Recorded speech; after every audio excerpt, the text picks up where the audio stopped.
All right, good morning, afternoon, or evening, wherever you might be in time and space. Kinneas, and we're back, episode 152. And we're going to finish up Spain today, mostly. Well, we just did a big circle of Spain. We didn't really go into the interior towards Madrid. We've just, we've circled the place. And today we should finish circling the place, and I've got I've got us set up to do a Neofly job.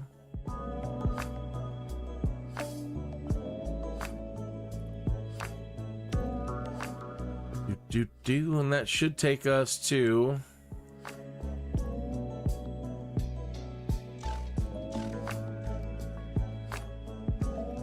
over to this airport here.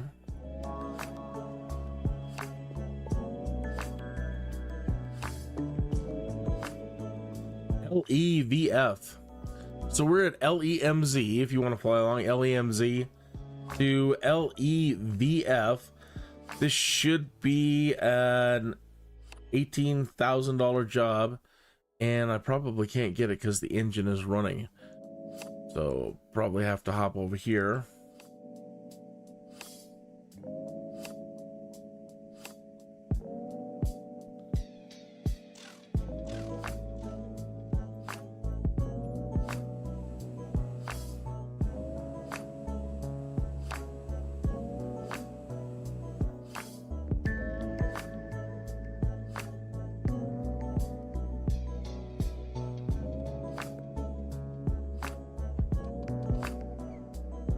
Hey, what's up with the throttle?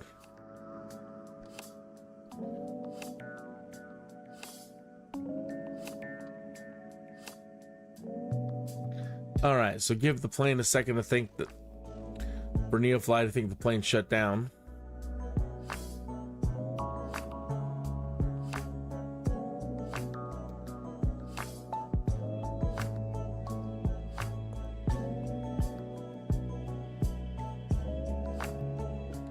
Come on now, stop being such a pain in the butt.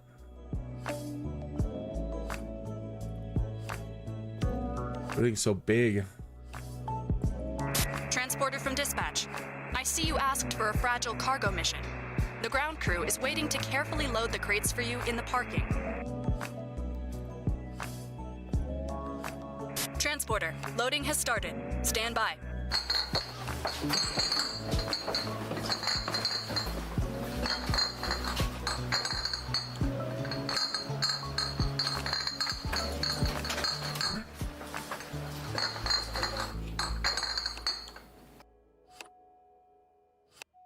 Transporter from dispatch. The cargo is on board. You are clear to taxi to the runway and take off. All right. All right, all right.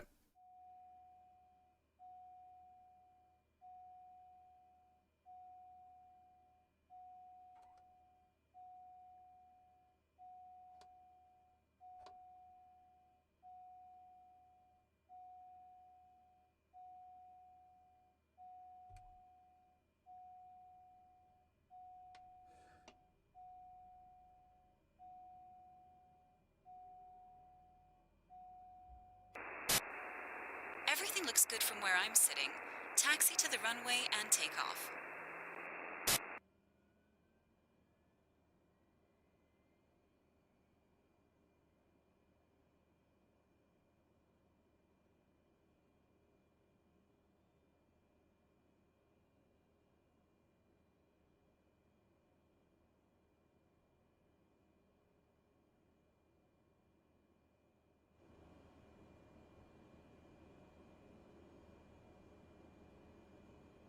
Okay, let's check and see if Bushtalk radio is working. There it is.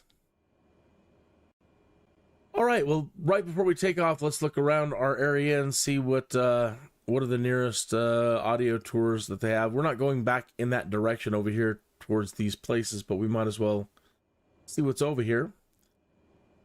Nice, beautiful cathedral. The Santiago de Compostela Cathedral is part of the Roman Catholic Archdiocese of Santiago de Compostela and is an integral component of the Santiago de Compostela World Heritage Site in Galicia, Spain. The cathedral is the reputed burial place of St. James the Great, the Apostle of Jesus Christ. It is also one of the only 3 known churches in the world built over the tomb of an Apostle of Jesus, the other 2 being St. Peter's Basilica in Vatican City and St. Thomas Cathedral Basilica, Chennai in India. The cathedral has historically been a place of pilgrimage on the Way of St. James since the early Middle Ages and marks the traditional end of the pilgrimage route. The building is a Romanesque structure, with later Gothic and Baroque additions. Baroque. All right. Very nice. And I thought there was another one over here. Oh, yeah.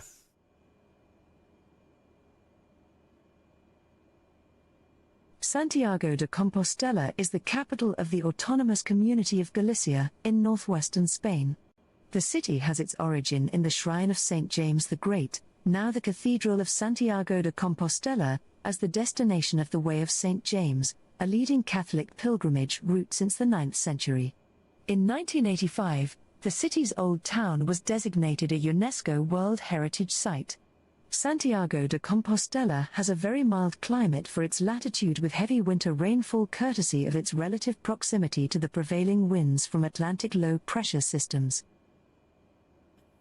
We're going to be skirting along this coast, and maybe we'll be able to see this if it's in there. The Tower of Hercules, an ancient Roman lighthouse on a peninsula about 2.4 kilometers from the center of Caruna. Pardon me. Now in the afternoons, now I'm back to playing Rome Total War, where I'm trying to, well, I've already completed my first, I've just now achieved my first victory in the game, a military victory. But you can win other ways as well. You can have a cultural victory, and I think the other one is like just a economic or domination victory. Unlike Civilization, once you beat the game, it's over. Your game is over. You've won the game. With Rome Total War, it seems that you can keep going and try to score other military other victory conditions. And so the point I'm trying to make is that this is where I've been spending my time in Rome Total War. This was the area of my last giant civil war uprising in the north of Spain. And they swept down and started taking everything back down here because I didn't have any troops. I thought everything would be fine. It was my own people that did it to me.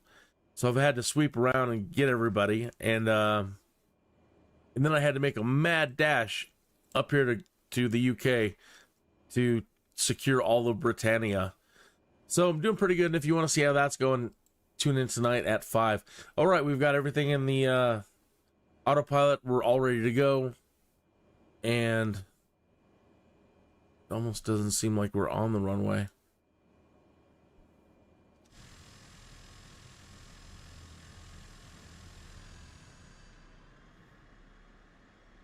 Yeah, I guess we are. Do we have enough room? Well, it'll have to be enough room. I guess I'll try to put some flaps down. Try to get up a little sooner. All right, well, wish us luck. Here we go. You're always the VIP on these flights. Remember to just kick back and relax, take any seat you want. Imagine those are couches, and it's more of a party interior for you. Whatever, sleeping bags, pillows, throw pillows, whatever you want. Coffee in the back, drinks, smoking flight. Give yourself 10,000 frequent flyer miles for this one. Maybe those will all add up and you can get yourself some nice swag later. All right, here we go.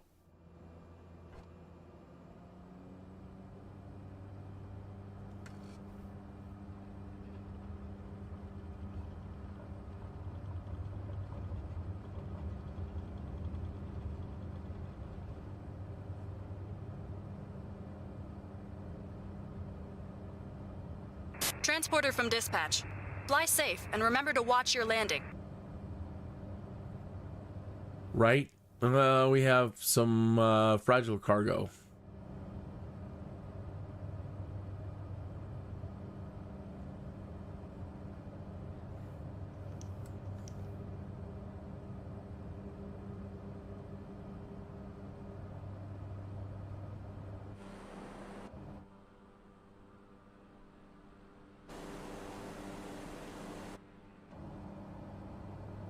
All right, a little higher.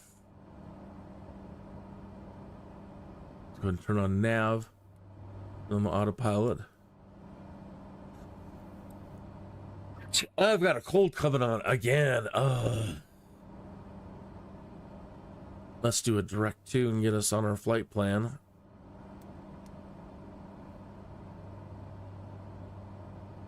And need to put this CDI into GPS, or that is fruitless. Okay, turn on nav again. There we go. And let's take a quick look out the window to see if there's any mountains in front of us. Actually, we're doing pretty good right here. We get up too high, then we can't see all these lovely ground details. Yeah, right around here. So let's just do an alt hold.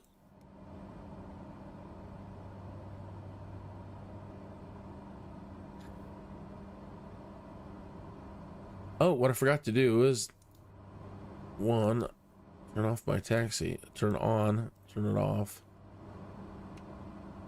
Don't need the landing lights on. Okay, I didn't get the METAR from the airport. Probably 2992, but just check.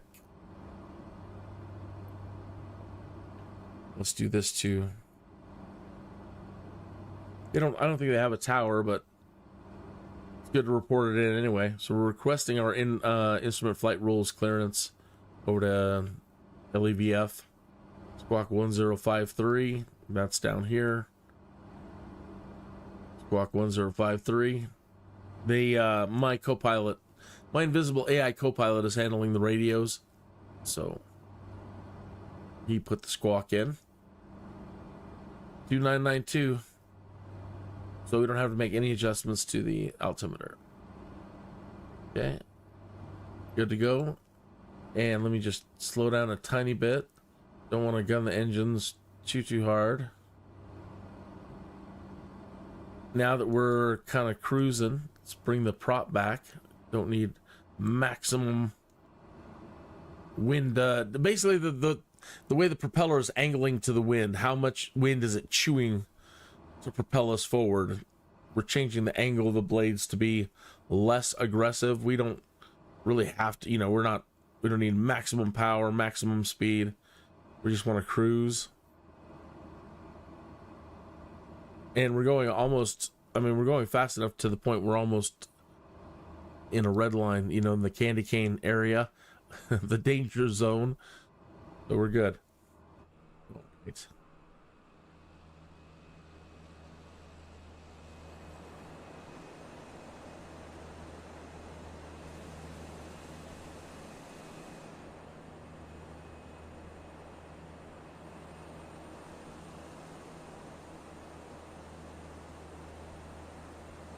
They want us at 13,000. I don't want to do it. I'm going to ignore air traffic control. Too hard to see things on the ground.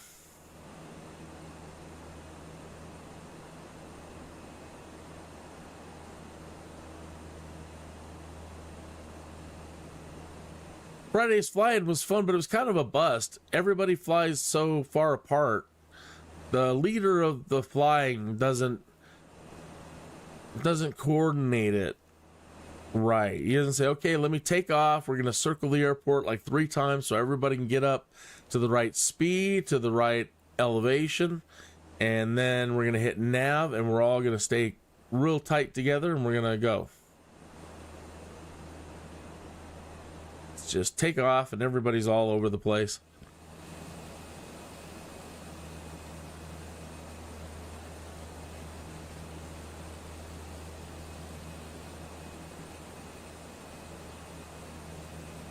Hey!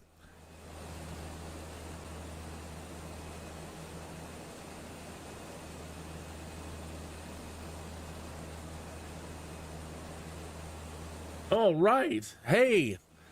Henning is in the chat room. I was wondering where you were all week. So, Henning is saying, his name in the chat room is Burger LOL.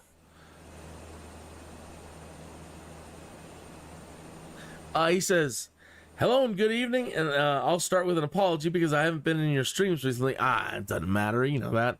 I've been flying all week, probably for real, and I slept at the airport, so I couldn't join in. Hey, you were doing real world Skydude stuff. You're the Skydude. You are the Skydude. So that is very cool, and that's fine. I understand. I figured, you know, you're busy. It's not a big deal. In this week, you filmed a lot, and now a new video is up, but with copyright again, so I got to be careful about playing the music. Okay, so let's go to... Pop out my chat here. Let's go to Henning's page.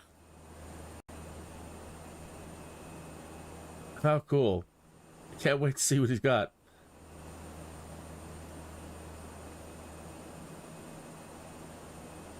All right, let me go back into my OBS and turn off my automatic scene switcher so we can look at his page.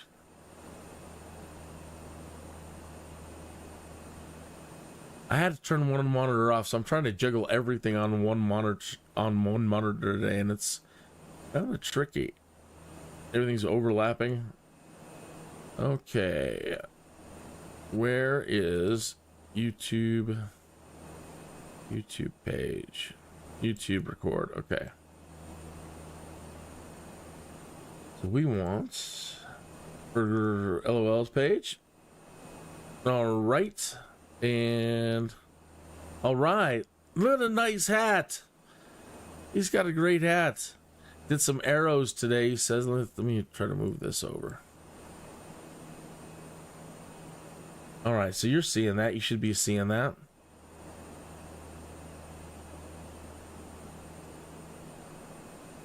So we watched these ones with the winch the other day. Did some arrow toes today. Look at this beauty.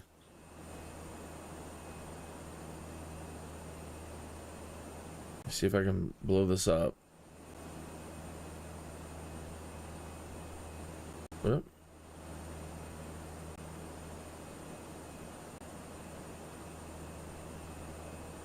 Like this. Ugh, don't take these beautiful things that I've got. Please. Nice. Is that the music? Oh, how nice. Is that that's the song's lyrics?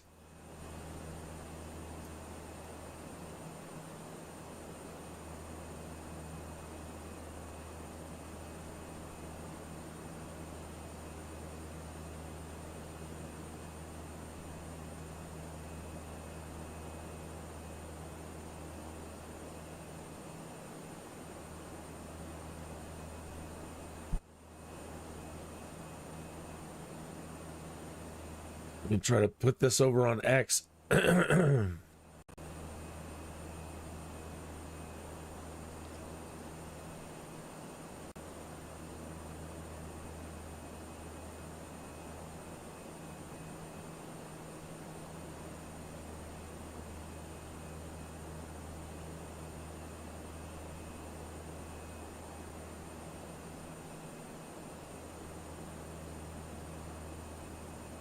All right, let me post that one.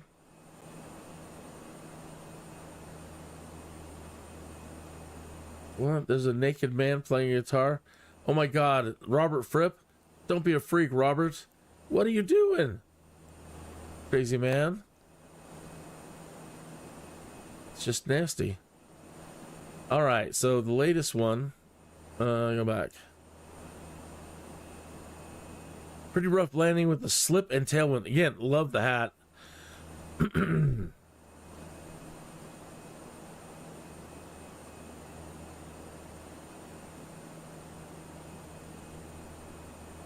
Stop moving on me.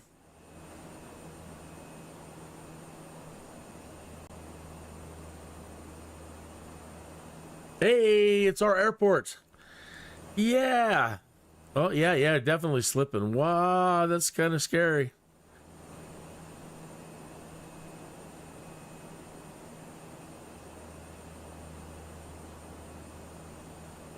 Oh, look at that. I wish we had just a little bit more nose up so we could see over.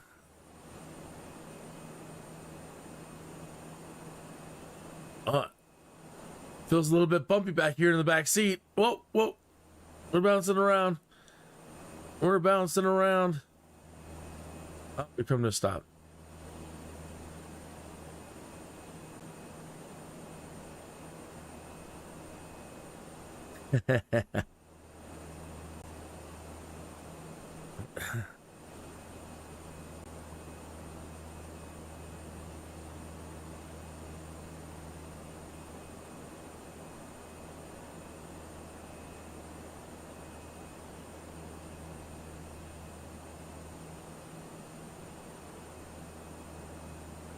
Oh crap.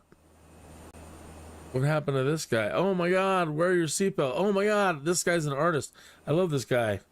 Oh crap, man. He got in a wicked. He looks beat up as all get up. Well, folks, I guess I gotta eat crow here. Those of you who tell me to stop driving without my seatbelt on. Yep.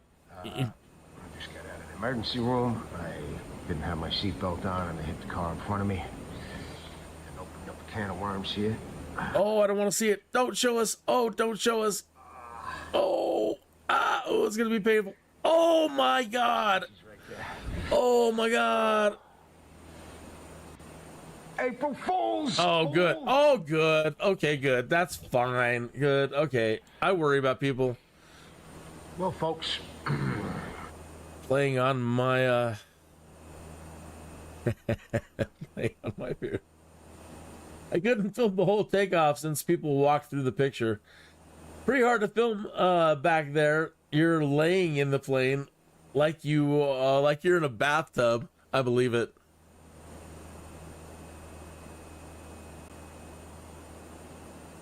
That's awesome to see the airport from that angle right there. Microsoft does such a great job of these airports. I feel like, you know, like I've been there for real.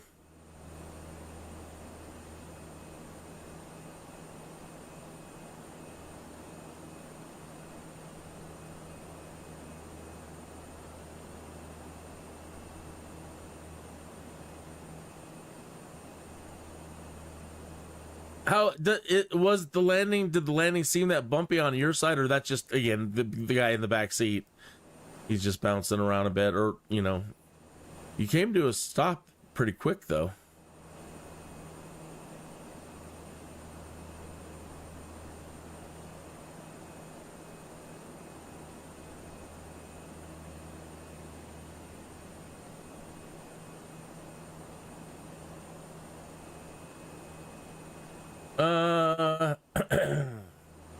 I don't know. Oops. Close that. Turn back on the automatic scene switcher. There we go. And how pretty down below.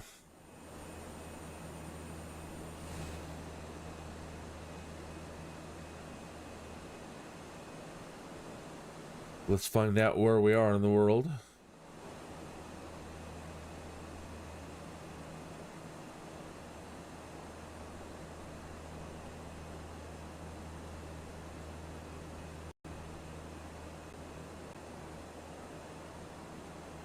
Oh, yeah.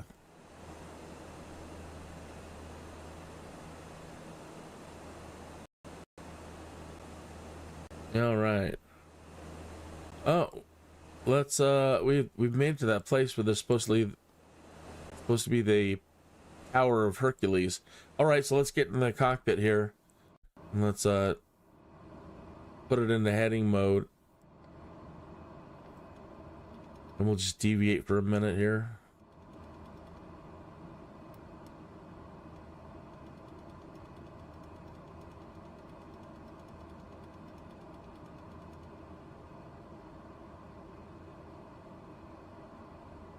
All right, so this is the town that we're in, or going to be in. Coruña is the most populated city in Galicia, Spain, and the second most populated municipality in the autonomous community. That looks like the tower right there. In the country. The city is the provincial capital of the province of the same name. Coruña is located on a promontory in the Golfo Artebro, a large gulf on the Atlantic Ocean. It is the main industrial and financial center of northern Galicia and holds the headquarters of the Universidad de Coruña. The oldest part, known popularly in Galician as Cidade Velha Old City, is built on an ancient Celtic castro. It was supposedly inhabited by the Brigantes and Artebrians, the Celtic tribes of the area.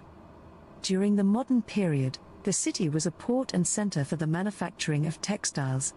In 1520, King Carlos I of Spain met in the courts of A Coruña and embarked from its harbor to be elected Emperor of the Holy Roman Empire as Charles V. It's pretty bumpy. He allowed the government of the Kingdom of Galicia to distribute spice in Europe between 1522 and 1529.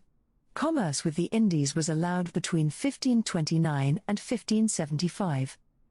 The Great Depression and the Spanish Civil War severely affected the economy through the 1930s to the mid-1950s. The 1960s and early 1970s saw a dramatic economic recovery, which was part of the wider Spanish miracle. As elsewhere in Galicia, Coruña attracted a massive influx of Galician-speaking rural dwellers into their quickly developed neighborhoods. Coruña is nowadays the richest region of Galicia and its economic engine. There have been various changes in the city's structure over the last few decades. It now shares some administrative functions with the nearby city of Ferrol. Companies have grown, especially in sectors such as finance, communication, planning, sales, manufacturing and technical services, making it the wealthiest metropolitan area of Galicia. The port itself unloads large amounts of fresh fish, and with the increase in other port activities, makes up 75% of Galician port traffic. All right. Here is that tower, the Tower of Hercules. Man, he got around. Let's hear what she says about this. The Tower of Hercules is an ancient Roman lighthouse on a peninsula about 2.4 kilometers from the center of A Coruña, Galicia, in northwestern Spain. Until the 20th century, the tower was known as the Forum Brigantium. The Latin word forum is derived from the Greek word pharos for the lighthouse of Alexandria. That's neat. The structure is 55 meters tall and overlooks the North Atlantic coast of Spain. The structure, built in the 2nd century and renovated in 1791, is the oldest lighthouse in use today. There is a sculpture garden featuring works by Pablo Serrano and the Tower of Hercules is a national monument of Spain and has been a UNESCO World Heritage Site since the 27th of June 2009. It is the second tallest lighthouse in Spain, after the Ferro de Chipiona. Wow.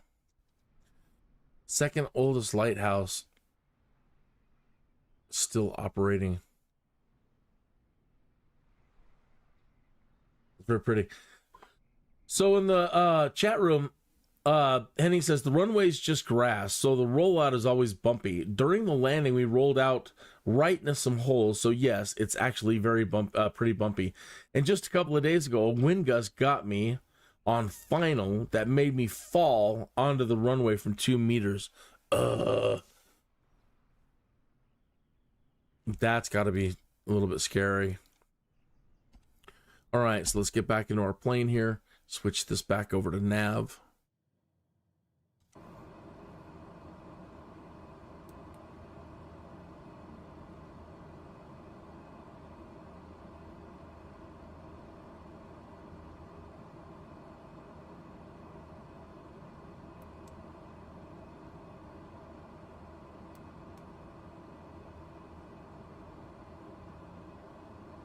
I will update our course there. And I think we're good for a while. I think as we turn around here, yeah, I'm not really seeing any other points of interest. There's this up here. Ferrol, a city in the province of Coruna.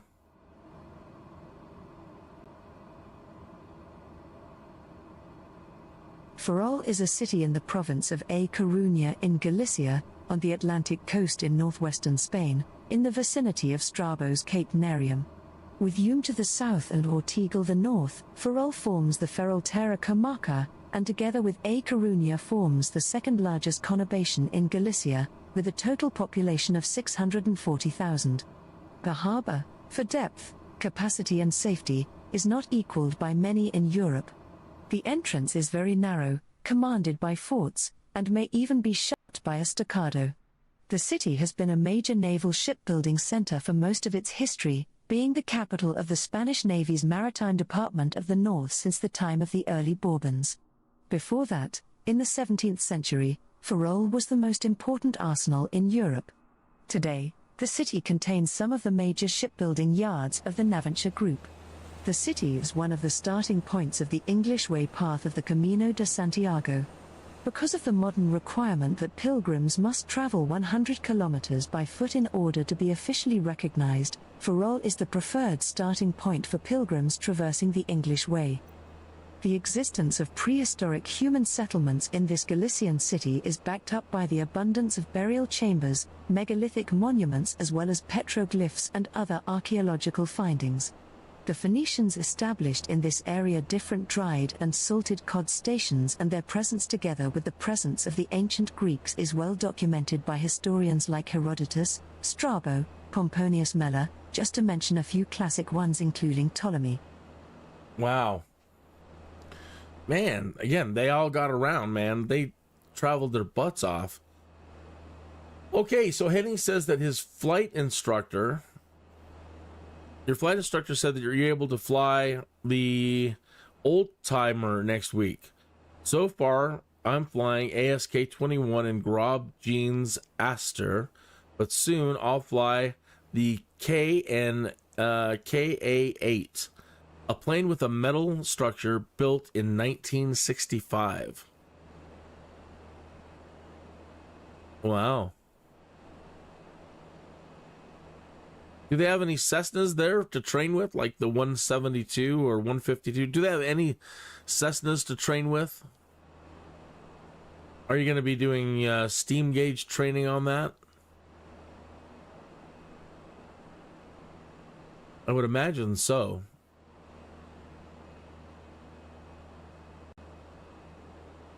That's a nice bridge down there.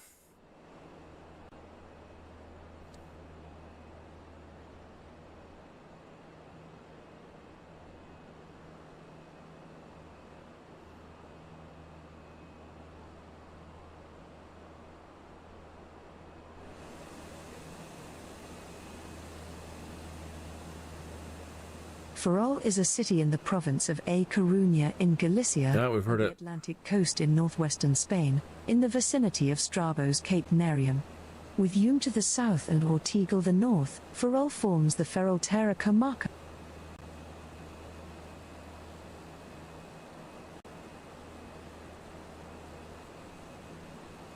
And let's try to close that.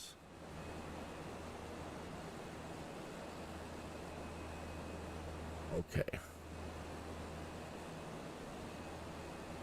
How exciting. You're going to be moving away to the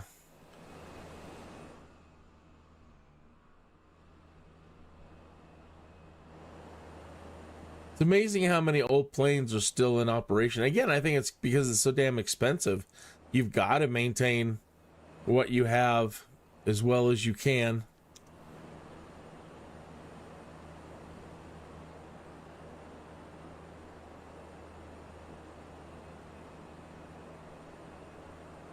Oh, they're just gliders. The monoplane section has got two Quilas, a German plane manufacturer, and a Robin DR400. Aha. That's right. We were flying those Robins not too long ago.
You had two Cessna 172s, but they got sold for the brand new DR400.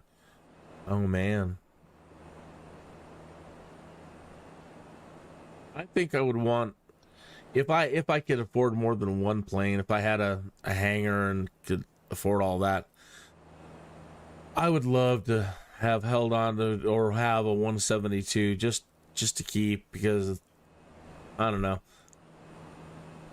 something special about them. Maybe not just in my head, maybe.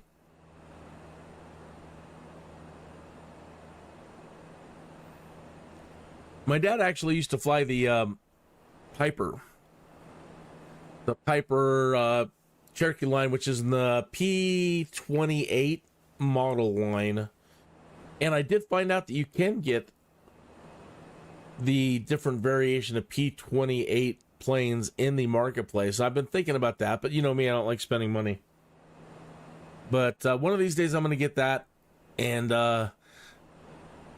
in honor of my father, and we'll fly the Piper around. Usually I recall it being a two-seater. I'm going to have to ask my mom for sure. Memory is mythic. I don't remember. I was really little. I'll have to ask her if it was one of the two-seater models or the four-seater. I think it was the two. I just remember the space in the back. My sister and I were small enough that my mom just set us up with blankets and sleeping bags in the back of the aircraft. And I'm gonna ask my mom, because a plane like that, I don't know if we were terrified or if they gave us a bunch of cough medicine, but I don't remember doing any sightseeing on that flight at all. Maybe I was too scared and I just went to sleep. But I'm gonna ask my mom. I have a good feeling that for whatever reason, maybe they gave us a whole bunch of cough medicine before we went on that one. Because I just remember sleeping. Like, I remember the sleeping bags back there and then nothing. I don't remember anything about that particular flight. I do remember it was cold. Damn cold. Even with all the blankets and sleeping bags back there. And it wasn't even winter. It was just we're up so high, to get over those dang mountains in Wyoming. Just cold. You also have a PA-28, but it's not for flight students. Only for licensed owners. Nice. They're very pretty. All planes are pretty. All of them are beautiful. They're all beautiful in their own way.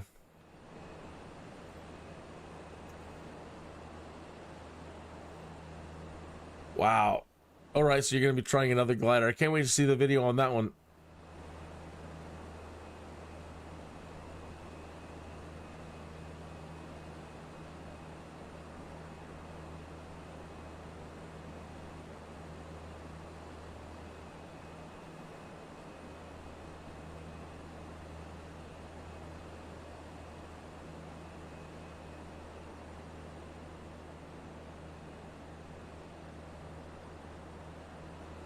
So I've been playing Rome Total War again, and I'm starting to live stream that in the afternoons after this show. And this is where I've been doing most of my battles recently. My own people they seceded and created a civil war on me, and they started retaking over large areas of Spain. So I had to redivert all my troops over here to Spain, take it all back. So my troops have been trudging along these hills back and forth, chasing down these secessionists. And I've secured my first victory in Rome Total War. I've been playing that game forever. Actually, I'm playing Rome Total War 2 now because I wanted the most recent version. I never did beat Rome Total War, the first iteration of the game. Never beat it. Kind of like with Civ, like Civ 1 through 3. I loved them, but I was never able to beat them. So I just always would buy the new one and keep learning and keep practicing. And I finally, in the last couple of years, have been winning lots and lots of games of Civ. Finally have understood that game. But Rome Total War is a It's a different beast, man. It's a neat game. There's a lot to it. It's very complex. And I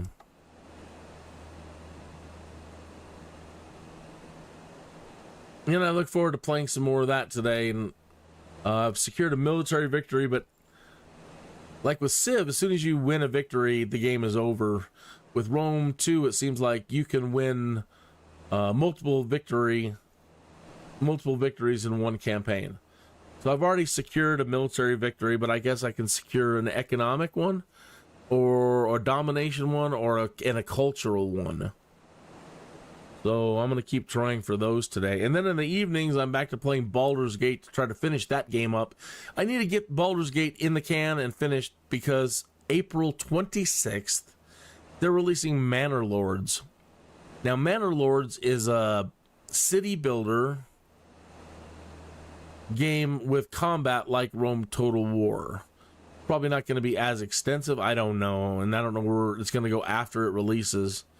But I really like city builder games, and medieval city builders are a lot of fun. And so I'm really looking forward to that. So I need to finish up Baldur's Gate by August 26th, finish up everything so that we can live stream that one. Hey, happy Easter to you too. Absolutely. Yeah, Easter's big here, and we had a big dinner with my family last night, and yeah, Easter's pretty big here too. So happy Easter. Happy Easter to you too.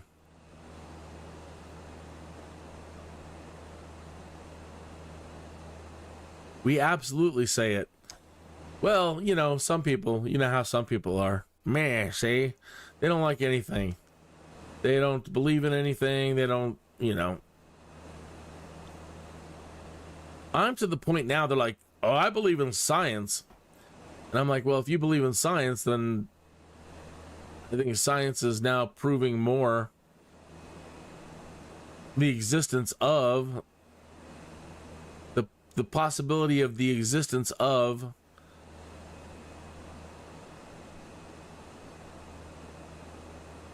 I don't want to really get into it too much, but I think these days, new sciences, plasma physics, everybody's like, you can either be spiritual or you can be scientific. And I've always said, forget that. That's crap. You can't hold two opposing thoughts in your head at once. That's crap. Look at how beautiful this is.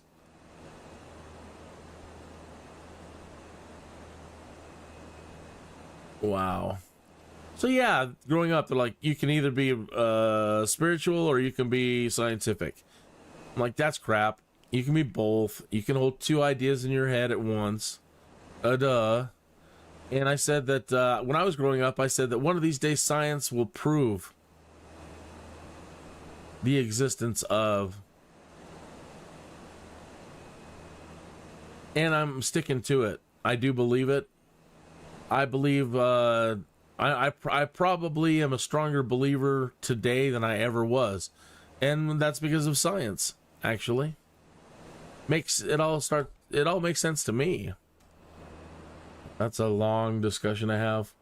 You had bratwurst today with a nice mustard, super delicious. I'd eat it again.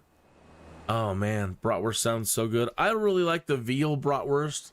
I mean, they make so many different types. But ones that are made out of veal, they're very, very pale in color. They don't have much color at all. They almost look white. But if it's a sausage, man, I'm all over it. I love it. I can only imagine how good the bratwursts are in Germany.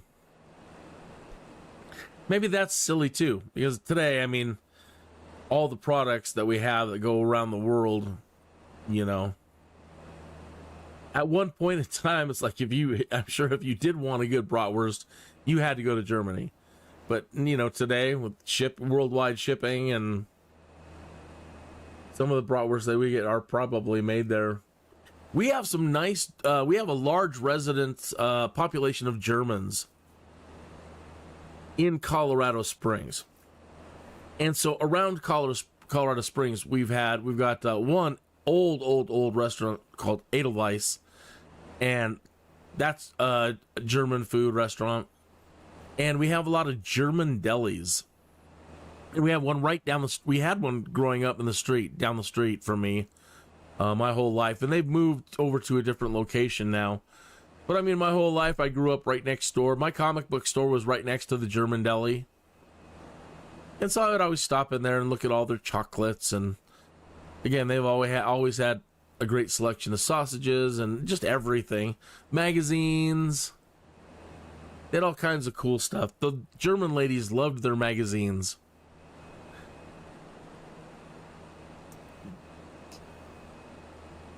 So that was fun growing up next to them. Again, they've moved locations now, and I haven't been over there for a while.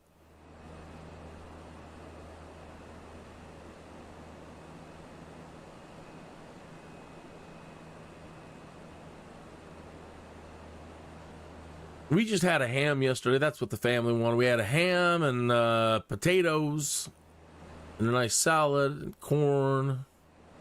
Just nice hanging out with everybody.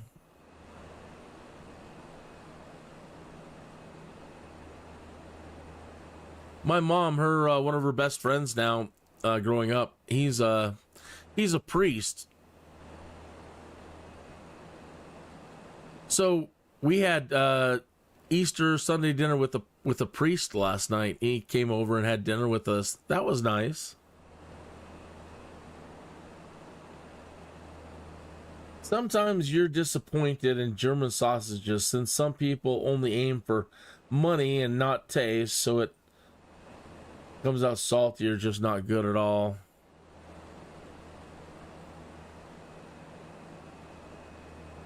Everywhere in the world they have mom and pop restaurants, or they have street foods. I watch a lot of, my wife does, so I do. My wife watches lots and lots and lots and lots of cooking, food television, anything to do with food. And she watches a lot of people that travel all over the world eating food. And no matter where you're at in the world, there's, the mom and pop stores. And you're right, sometimes they're the ones that are actually cutting costs. But usually they say, some of the best foods you can find are these out-of-the-way mom and pop restaurants that you have to find, the non-commercial places that have been around forever. Or sometimes even just the street vendors. The small-time street vendors will have some of the good stuff. So, yeah, it's always... it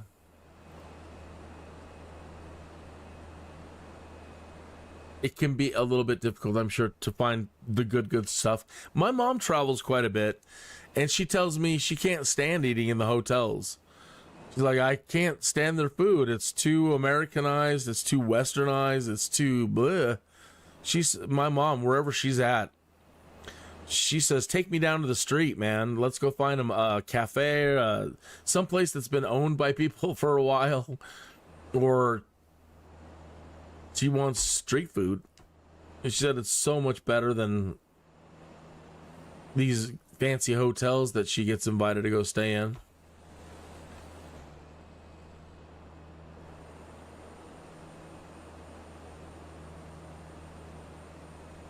School starts again tomorrow, and your least favorite class again. Hey, again, belated happy Easter, and you concentrate on your studies and everything going on with you. Again, never worry about me. I'll be here. So you have a fantastic day, and thanks for coming in and sharing that video, and I'm happy to check that out and post that over on Twitter and share your exploits with the world. Very proud of you, sir. Very proud of you. Mr. Skydude, you're the Skydude. You take care, have a wonderful day, and tell Hans I said hello when you see him or talk to him. Tell him don't be a stranger. All right, let's find out where we're at. Oh, we're almost there. Good. Okay. We're close enough, we could probably call that in.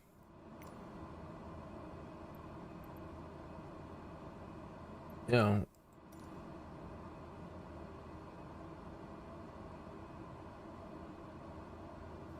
Looks like that in-flight rules request didn't take.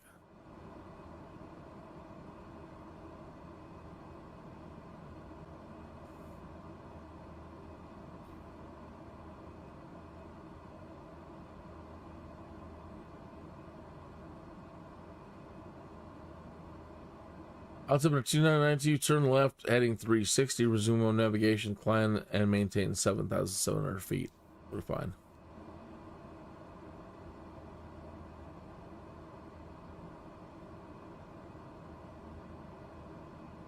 Turn left, heading 360, resume on navigation, climb and maintain 7,700 feet. Nope. We're going to stay right here. That is nice out there. Look at that rocky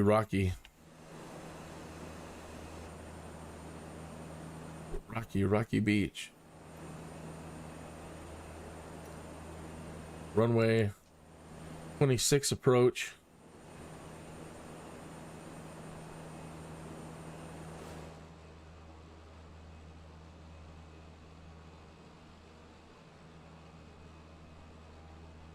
Nice. Your own little beach. That's a nice stretch. Yeah. Like, that's our beach. Praia das Catedrais is on the northwest coast of Spain. It is the name given by the tourism industry to Praia de Orgas Santas. The beach is located in the Ribadeo municipality, in the province of Lugo, on the Cantabric coast, and it lies about 10 kilometers to the west of the town of Ribadeo. Its name is derived from its cliff formations. It has been declared a natural monument by the Regional Ministry for the Environment of the Santander de Galicia. The characteristic features of the beach are its natural arches and caves, which can be seen only at low tide. During high tide, the beach appears small, but still suitable for swimming. During low tide, the size of its cliffs and sea caves is more apparent, ranging from small cracks on the rock to big caves whose roofs have collapsed due to the erosion of the waves.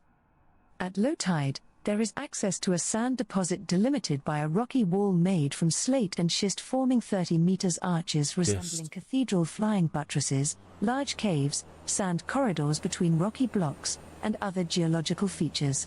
Particularly low tides create access to nearby beaches through the sand extension. As the coast stretch is almost horizontal, the water covers the beach again very quickly. Lovely, lovely.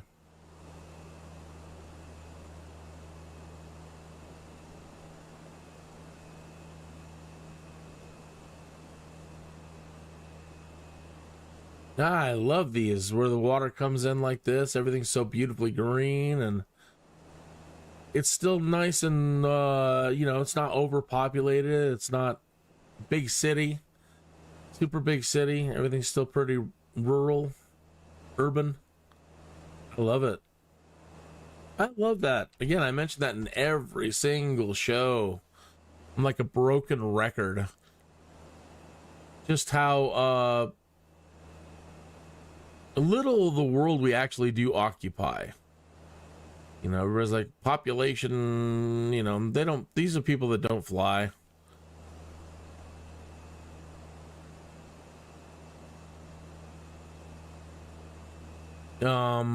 Yeah. So people are like, we filled up the world, there's no space left. You're ridiculous. There's more space than you can ever comprehend. I mean, if you start flying around in a simulator, you'll learn that really quick. There's more space out there than you can imagine. So no, we don't have a population problem, and there's no chance of us running out of land at all.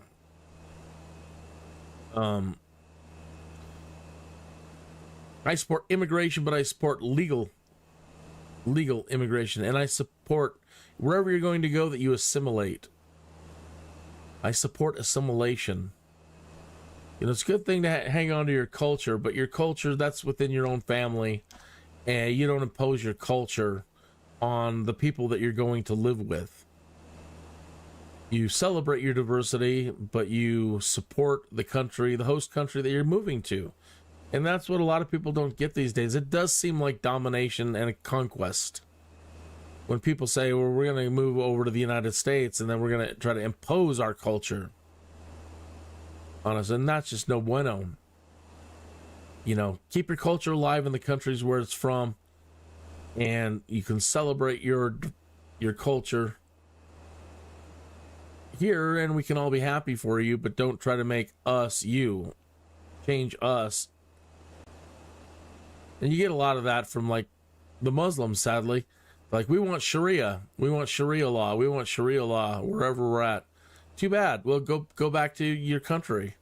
Go back to a country that has Sharia law. Don't come to the United States or Britain or Germany or any place else and demand that they change to accommodate you, that they change. That's domination.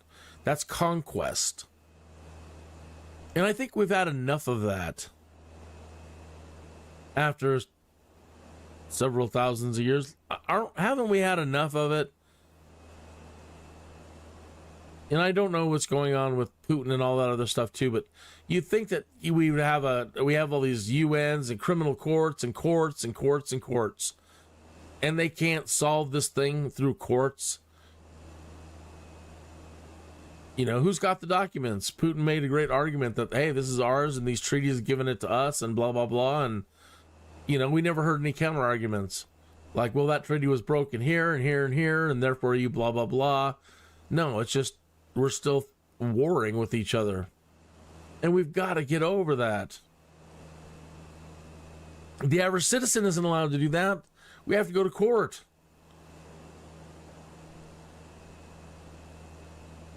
To dispute and fight. So, you know, getting tired of it. We should lock all of our borders down in history and say, that's it. Enough time has passed that these are your territories, these are our territories, and that's it. No more. No more changing borders, no more fighting. Keep your cultures over there.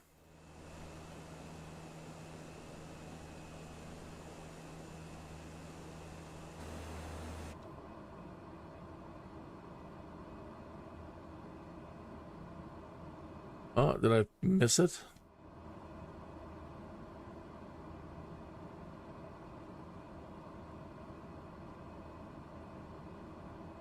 We flew over it. We didn't get anything. We didn't get any. Well, that sucks. Let me cancel the IFR.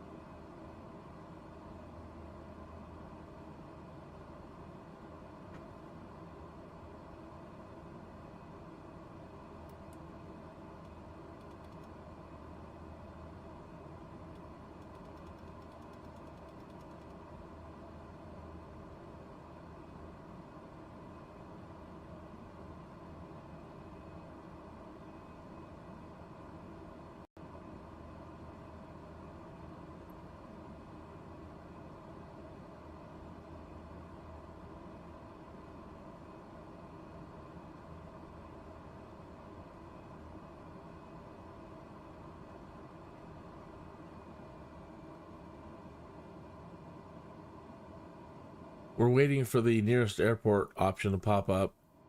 There we go.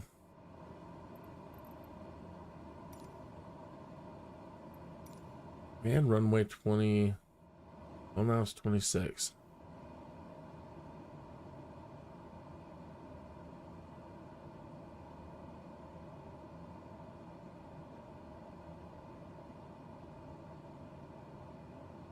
LEVF.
Yep, yep.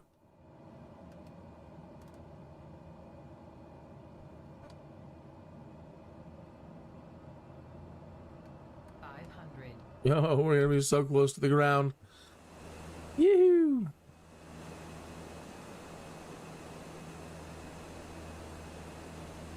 We made it.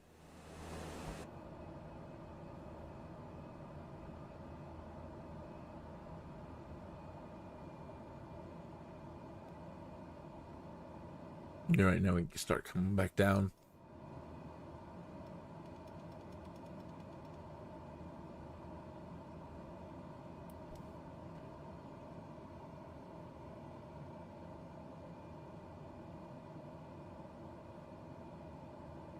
Okay, so this will be $18,000, which is nice.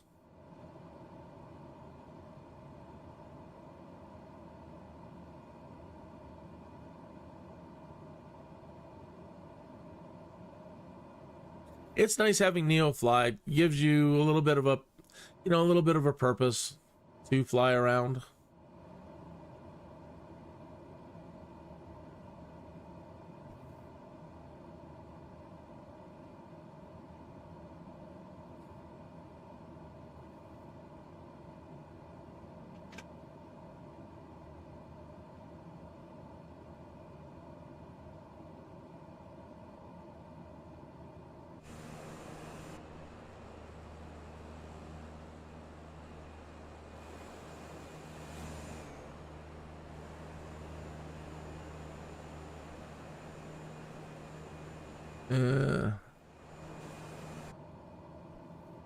Put it in the heading mode and shoot for that spot over there.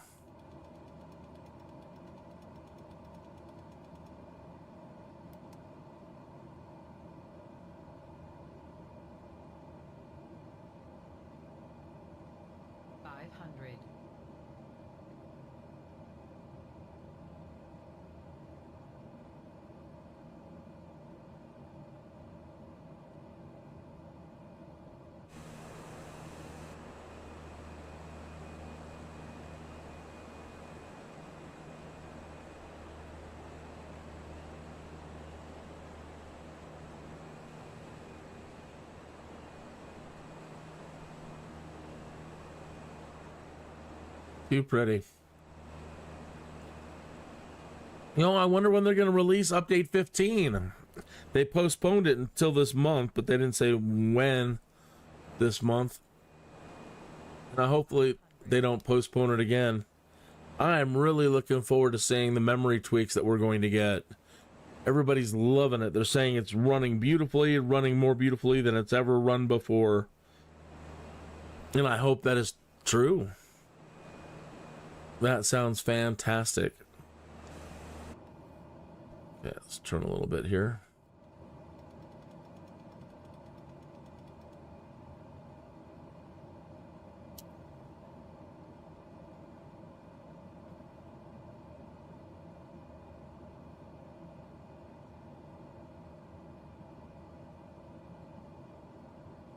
Good, just the right amount of fuel.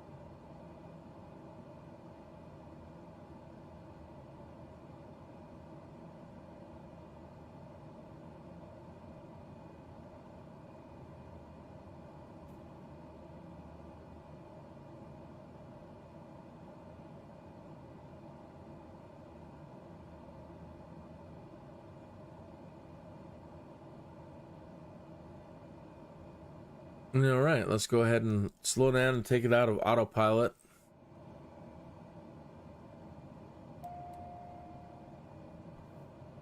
Bring our landing lights.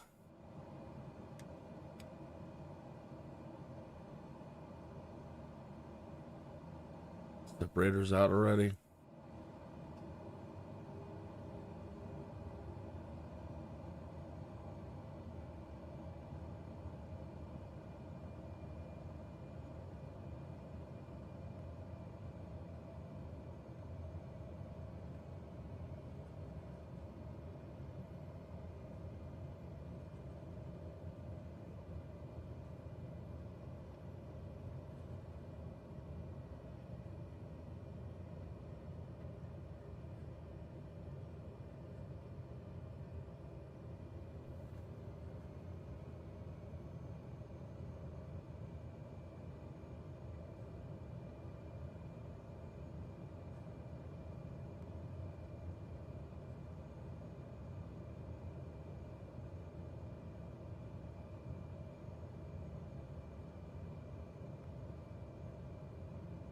78 knots.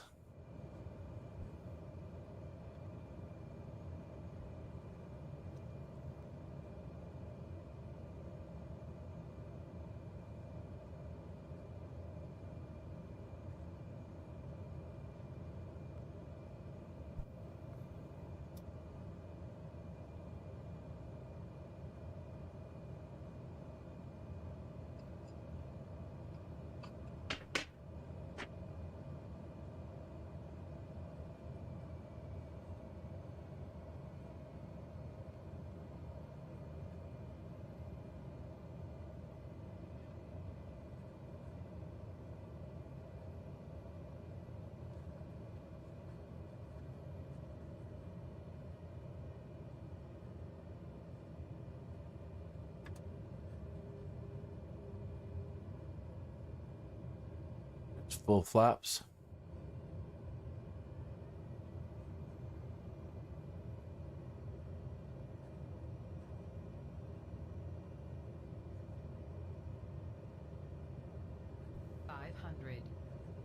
We've got wind, but it's almost coming in straight at our nose. We shouldn't be being pushed a lot.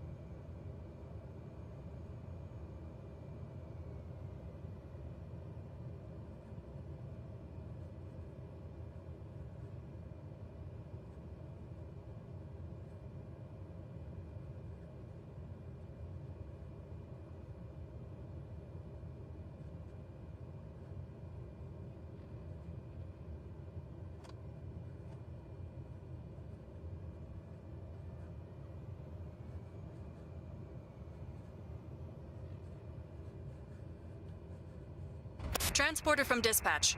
Go to the parking so we can check the cargo status. Contact ground for your parking assignment, then shut down your engine.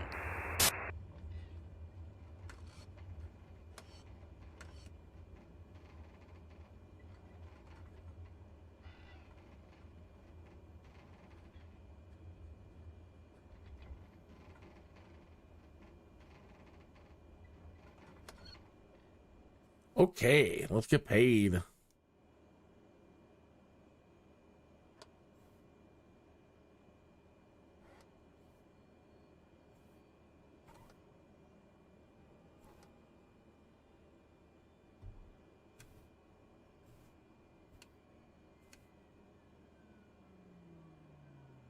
Step out for a smoke break, catch some fresh air, walk around.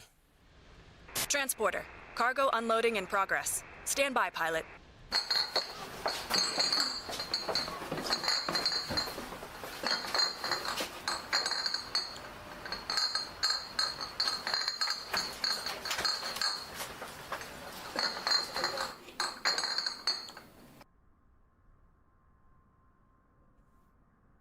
Transporter from dispatch. The cargo was picked up by the customer. Your mission is completed. You're right. Let's go. $18,000. That's nice. All right, let's see what they have for us here.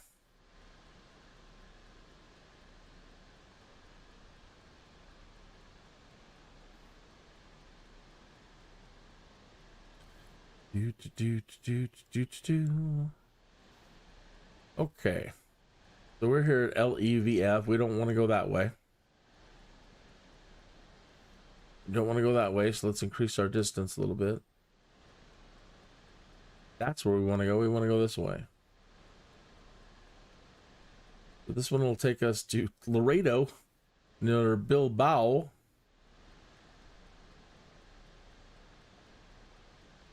$13,000. 4 passengers to LEXJ. Good morning, my favorite transporter. Passengers will board as soon as you request it. Pilot from dispatch. Boarding passenger. Please stand by.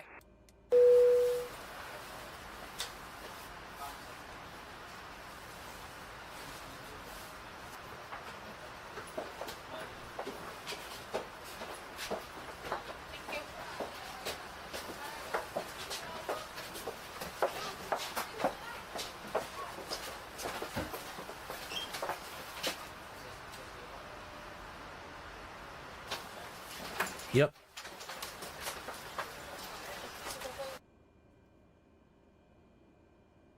Looks like everyone is on board, pilot. Let's get out of here. We need fuel.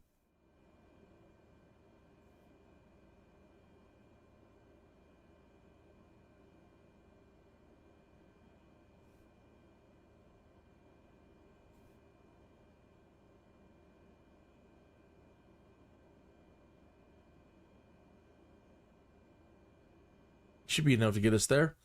Let me see if there's anything else. We need 792 pounds in weight.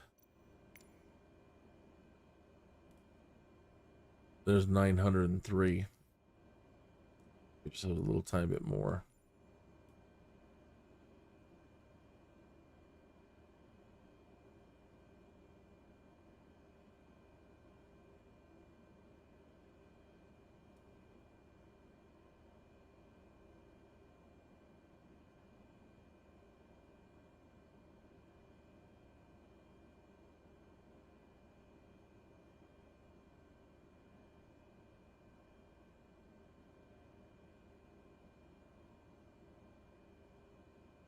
Okay, a little over 1,000 pounds. Could put in a tiny bit more fuel.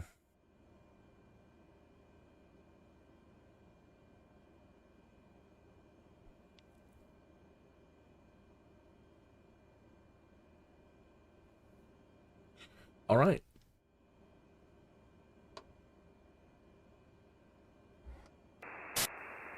Everything looks good from where I'm sitting. Taxi to the runway and takeoff.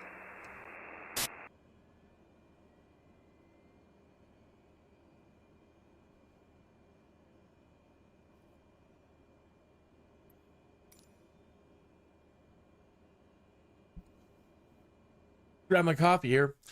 Cheers. A little after the top of the hour, 16 minutes after the hour. Cheers. Here's to your health, well-being, and prosperity.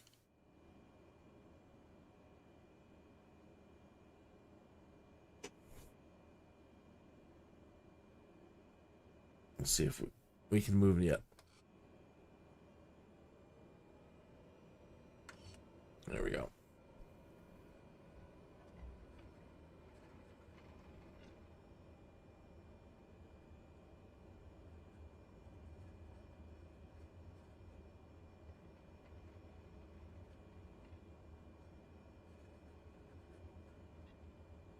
Normally when we're down here, you can go out if you're into the sightseeing element. Once you're on the ground, it's not too much problem for your computer. Turning the trees up to high so they become kind of more solid.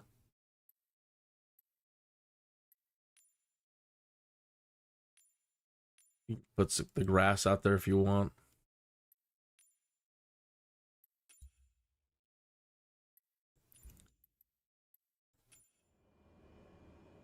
So the trees are a bit more stable now. They're not so 2D. And we're starting to see some, some ground cover. Flowers.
Pilot, good flight.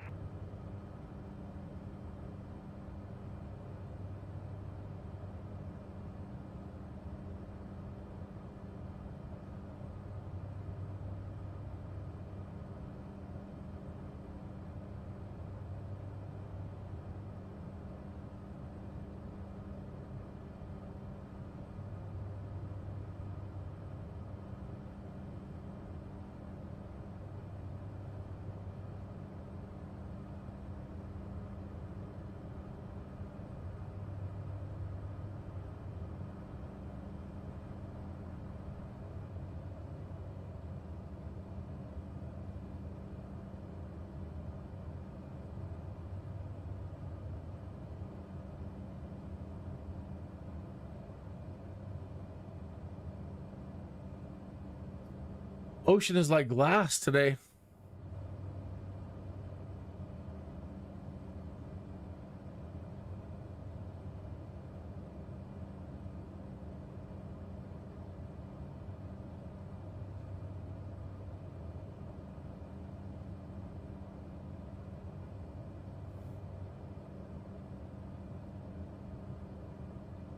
Turn on our autopilot, set us to nav.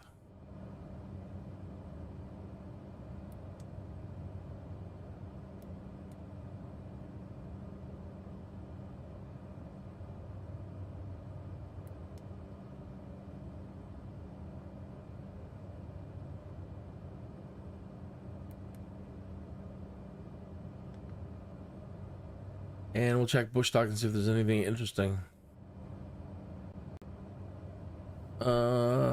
We did those cliffs. Those are the cliffs. So the only thing we passed was here. We passed it, but I don't recall this thing taking off or playing. The Miranda Palace is located in the village of Prilo, which belongs to the municipality of Bol, in the Principality of Asturias. It was built during the 15th and 16th centuries, and it was declared a well of cultural interest in 1982.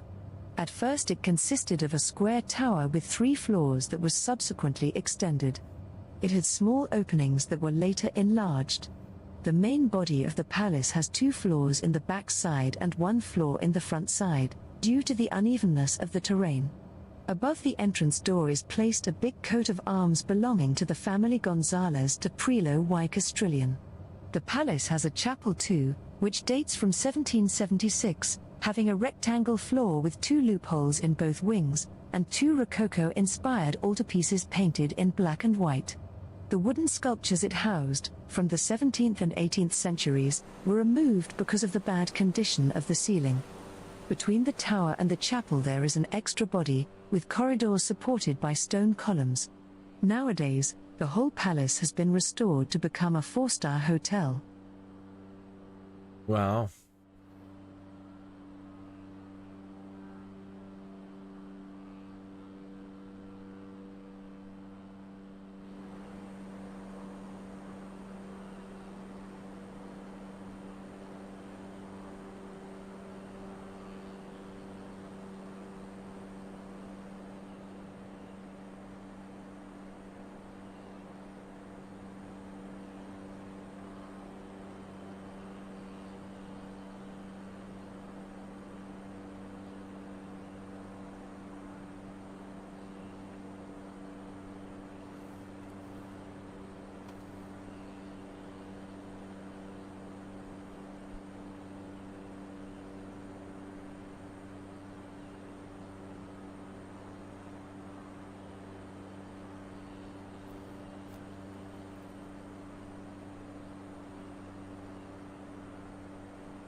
when the sun is lower in the sky like this,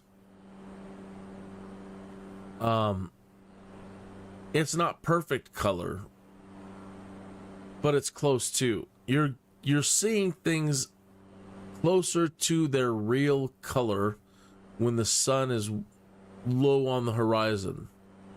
Right when it dips into twilight time, right where it's dipping just below the horizon, and everything's kind of in blue, that's when you're seeing everything in its almost true color. So we spend most of our days, all day long, not seeing things in their true color. And then that period right there, the twilight time, it's so short.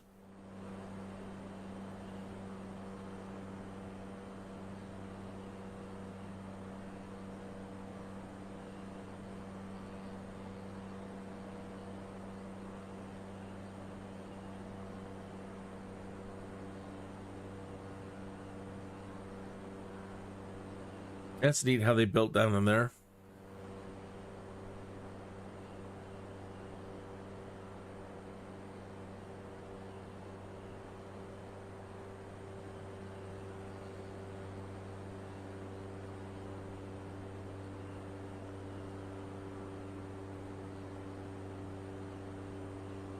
Probably turn the trees and grass back off. Eating up too much memory. Precious, precious memory for right now.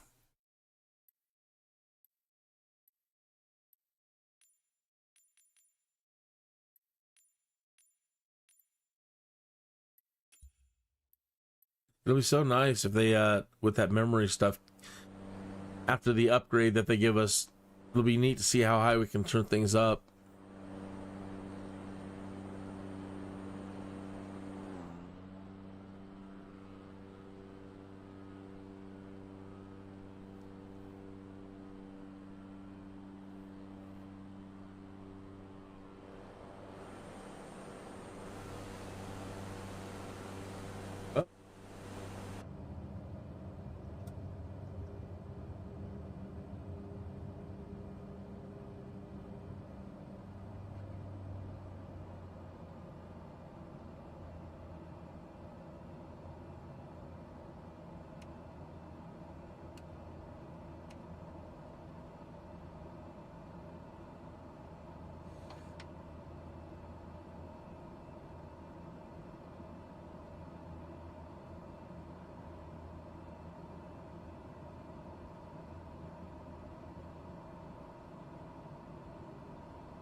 Now the song Twilight Time is in my head. It's too bad we can't play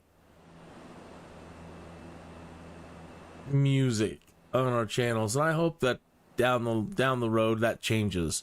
I hope that the computer is smart enough that they make soon, or the policies that they make soon in YouTube will allow us to play any music. It doesn't matter whose music it is, and that it will do the right thing, and it'll share monetization between whatever parties. It's just too weird right now. You know, they haven't worked it all out, and they really should make that a priority. Making money is the most important thing to people. You'd think that they would have figured that out. You want people to play your music. You want them to play their music in their live streams and videos, and you want them to play their music wherever possible, so that, you know, you get a cut as opposed to just them going to visit your official YouTube page. YouTube should be working with everybody for that.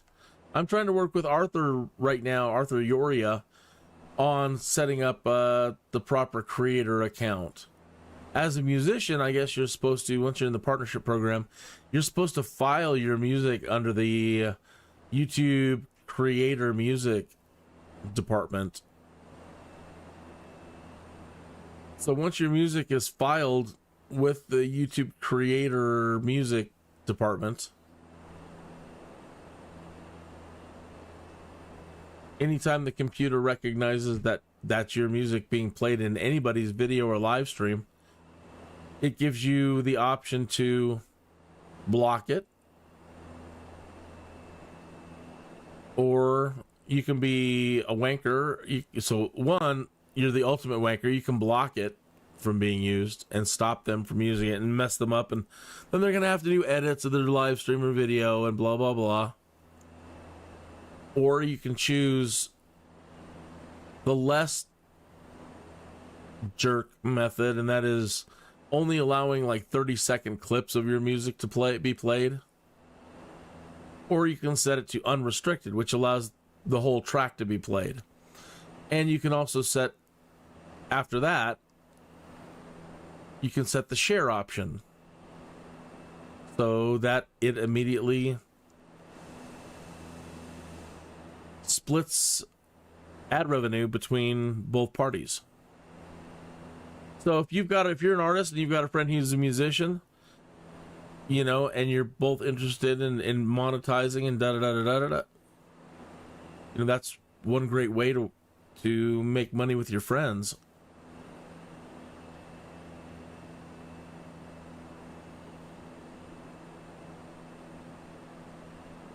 That's so pretty down there. Wow. I bet it's even way more pretty down there too.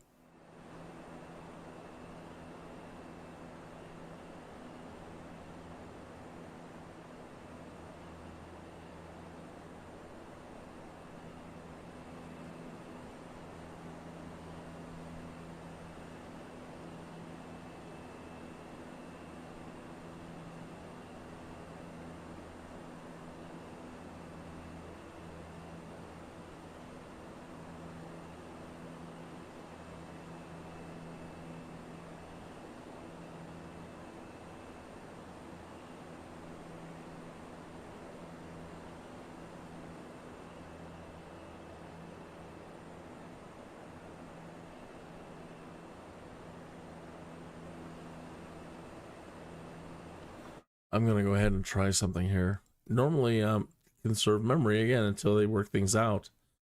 Certain things that I usually don't turn on, like rain shadows, but right now, with the sun being as low, it probably will cast some pretty amazing shadows. Let's go ahead and turn those on. And we'll also turn on ambient occlusion, which does interesting things with the light.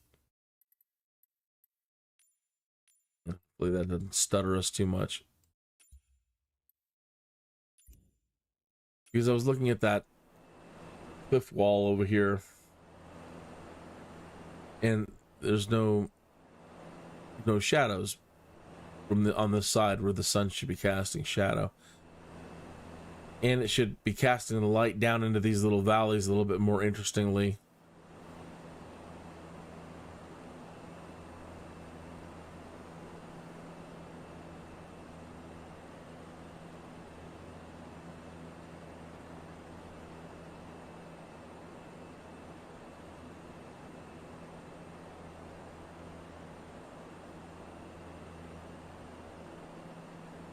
So pretty.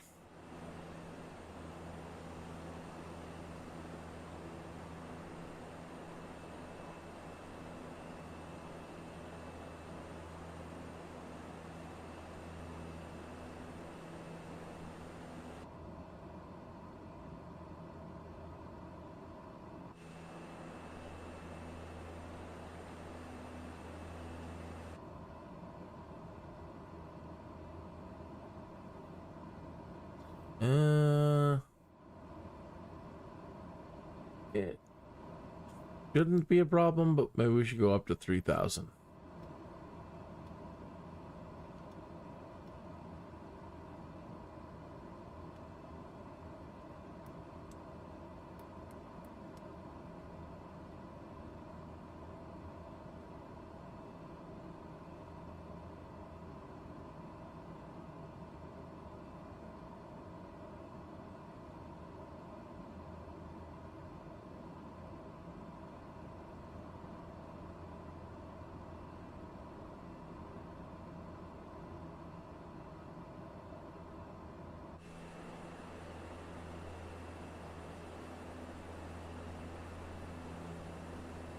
You know what else I'm going to turn on?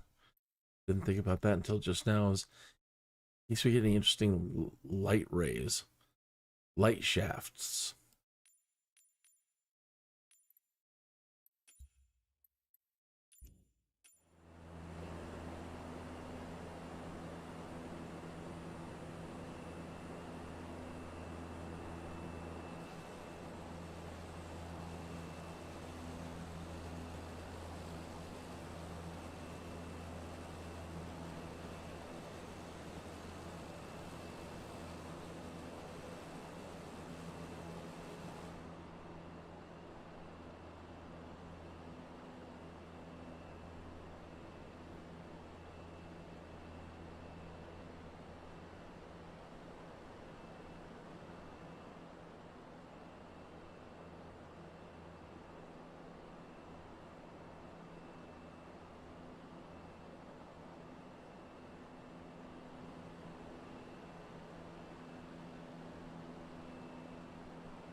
You know what I would want to eat if we were here in Spain? Or we're gonna virtually imagine that that's what we're on the hunt for today. Food wise is paella.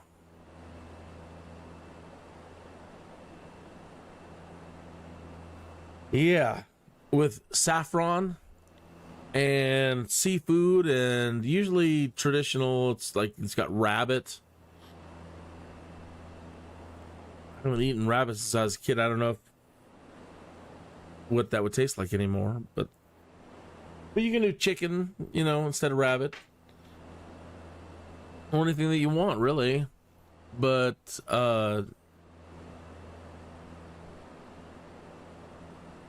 paella. And that's one of those ones where I'd want to find somebody who's doing it old school, where they're using wood burning, wood, you know, cooking it over a wooden flame. And they particularly pick the type of wood that they use, like in barbecue, because the wood imparts its own flavor. And so, you know, for a traditional paella, that's what you're looking for, is somebody who's not only cooking it, but they're cooking it with wood, and what type of wood are they using, and so all that smoke during the cooking process comes up and it infuses the dish.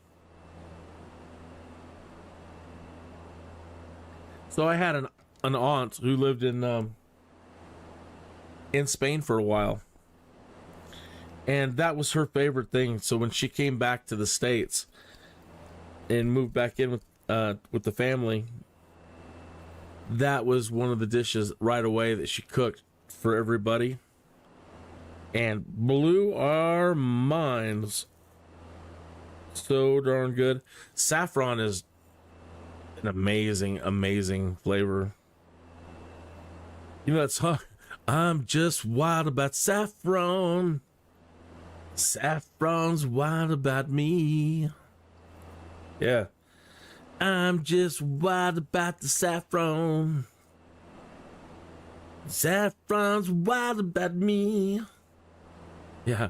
They call me mellow yellow. Quite right, slick. Isn't that what he says in the background? Quite right, slick. They call me mellow yellow. Here's your stick.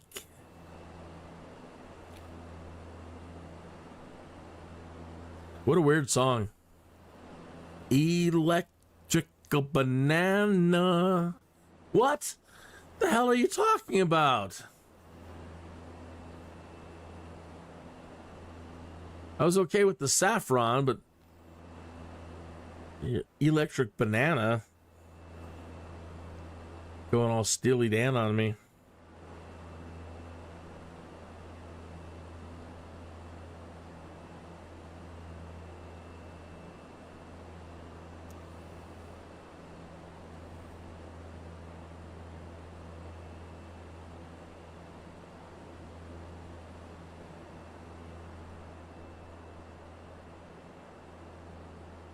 So the last couple of nights at 7 p.m. tonight, I'll be doing Baldur's Gate, and I'm trying to finish that game. I'm so close to being done with Baldur's Gate. 800 hours? maybe not that long. I will have to double check. But Baldur's Gate was way bigger than I ever thought it was going to be. And now I'm starting to face like the last big bad guys. And this last week was my first time facing one of the final, you know, like 3 or 4 bosses that you got to fight in the game. And her name is Orin. And she and her people whooped my butt over and over and over again last week. And over the weekend I spent some time and I beat her. And I'm playing the game on hard. It's called Tactician. That's the level, or the difficulty level. Hard is Tactician level. And I beat her. And I got an award. A Steam award. Or a game award.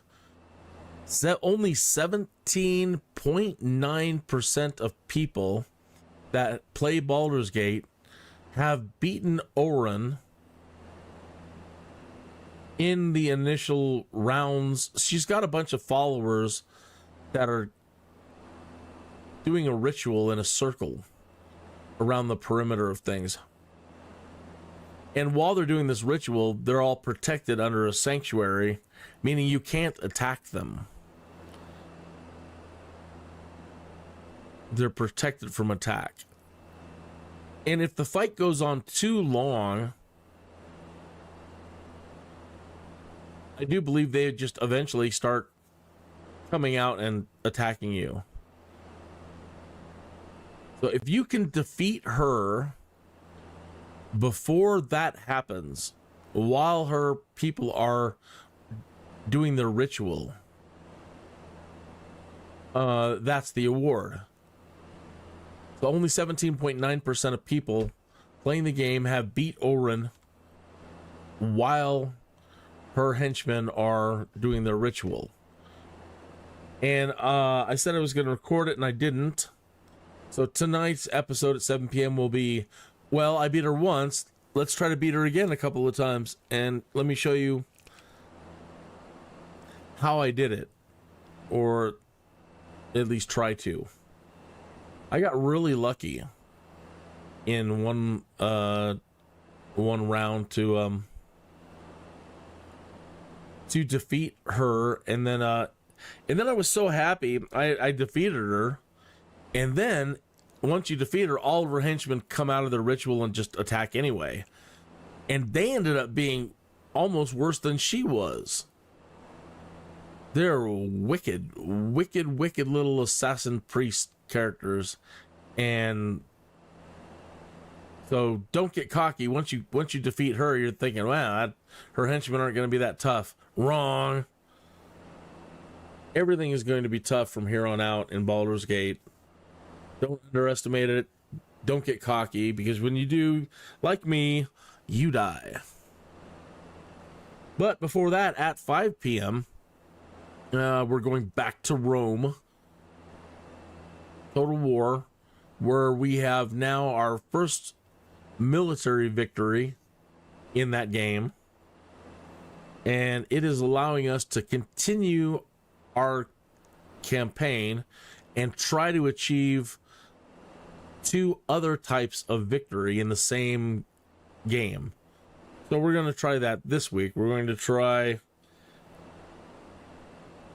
maximizing our cultural influence to try to win a cultural war, cultural victory. And I think the other one, I don't know if it's economic or it's just like a domination. How much, I think it's total landmass that you can control. And I've been playing as a really good guy. I've been trying to be everybody's friend. And the world is basically in peace. It's basically, we have reached world peace for the moment in Rome Total War. I have created a Roman Republic. And I have taxes. At the moment, I have taxes all the way off. Now that I've won my military campaign and we've dominated the world militarily up to a point, I pretty much removed all my troops off the playing field. Now I want to see who's going to be the bad guy, who's going to jump off and, you know, and break all of our friendships going back to the beginning of time. It's not going to be me. And so now I'm just working on infrastructure and culture, and nobody's going to war with me. And nobody's really going to war with each other, because I've got everybody locked into military alliances with me and everybody else. So we're all linked together doing military alliances and defense plans. And so that's what I mean. I think I've got everybody locked down, all the major players into alliances. So world peace. Unless one of them decides to just, man, I'm mad. I've changed my mind. I don't want to be friends anymore with anybody. Blah. Make Mesopotamia great again. See? You know, and that can happen. But if it doesn't happen, yeah, it's going to be really interesting to see if I can get 3 victories in one campaign. It'll be great because, again, I've been playing this game forever and never done good at it. And then the politics of it took me a long time to get my head around. I think I have it now. how to avoid civil wars. And actually this time around, actually having to use the assassinate, I have been playing such a good guy, a paladin good guy, that I didn't consider that type of gameplay early on to stop certain civil wars from happening. And only in this last game did I use assassinate for the very, very first time to take out the leader of a faction. Unfortunately, the person that replaced him ended up being more worse, and we might have, if I didn't get to him, we need to get to him tonight and try to take him out. Because it's pretty much guaranteed nothing we're going to do is going to make them happy, and they're going to secede and cause civil war, and we can't allow that at this point. So it's all about keeping our republic no matter what.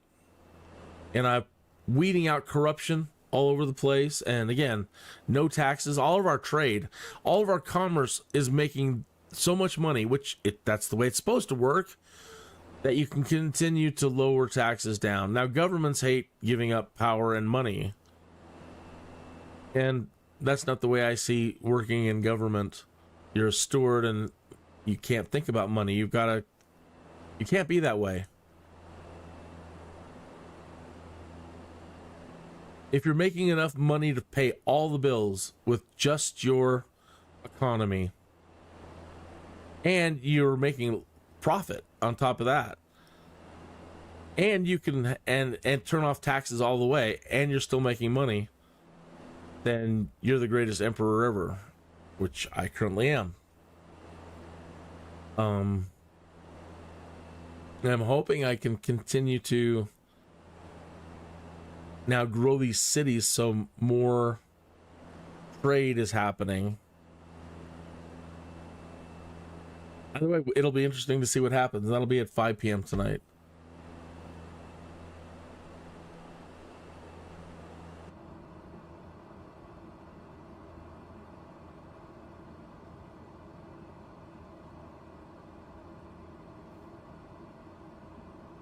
We're about the halfway point. 3,000 feet. 158 knots. The wind is behind us, giving us a push. Not much. Let's see how much of a wind. 4 knots.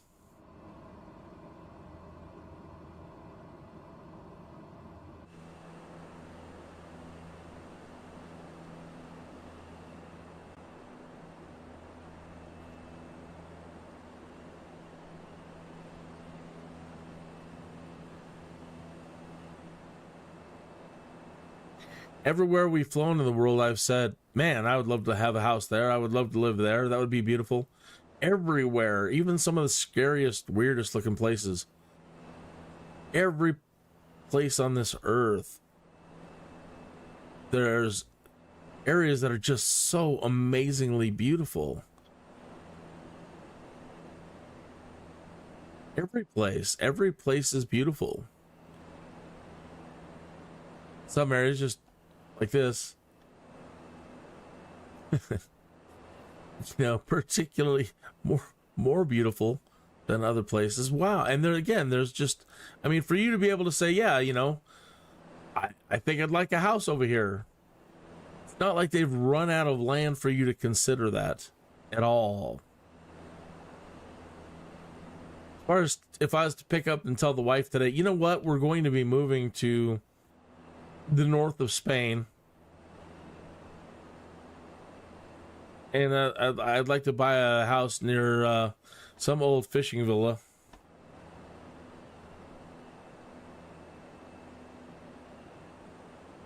Maybe even a little bit of farmland or something in the area. And I think her first thought would be like, there's no land. How are you going to be able to get a house in someplace over in the north coast of Spain? Really? You'd have to be a millionaire, and I don't know what their economy is like. But no, I mean, I can imagine calling the town council of that little town down there, researching that and finding out about that little town and say, we want to repatriate.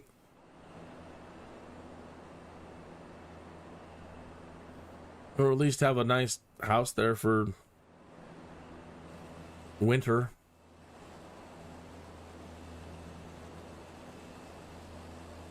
I think they could hook us up.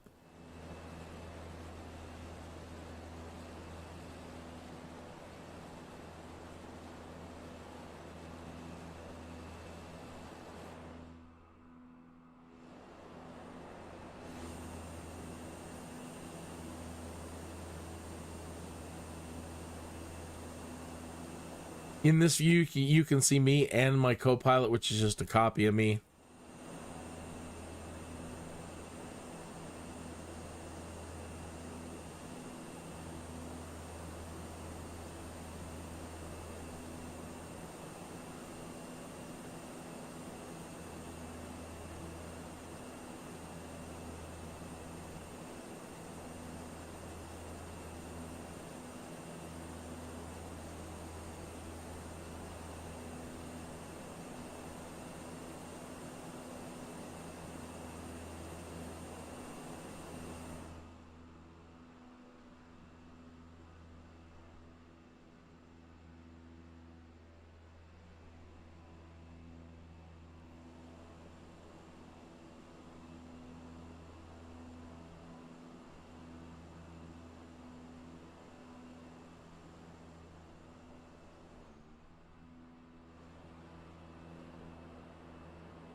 I wonder if they're going to do space shuttle.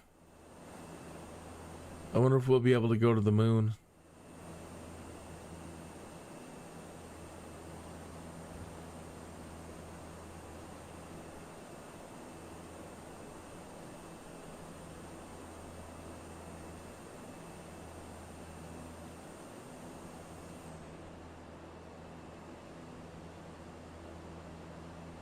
You be done?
How are we doing time-wise? Good, we're close.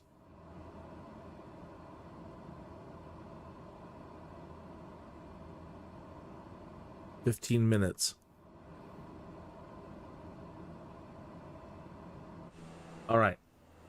I need to. I'm in my man cave flying out here. I need to run inside and say something to Christine, and I'll be right back. Get another cup of coffee. Cheers.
The Bay of Santander is both a comarca of Cantabria and the largest estuary on the north coast of Spain, with an extension of 22.42 square kilometers.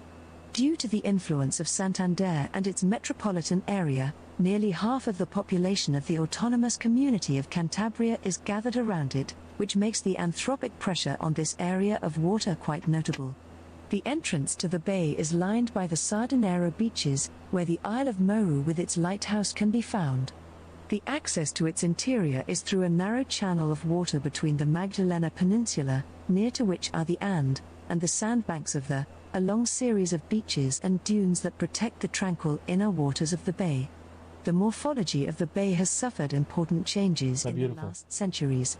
It is estimated that more than 50% of the original extension has been filled up, drying up a large amount of marsh area for grasslands, to expand and to create new industrial and residential areas. At the moment, work is going on to recover the seaside ecosystem in some areas of high ecological value. Several rivers empty into the Bay of Santander. The most important is the Rio de Solia, in the south.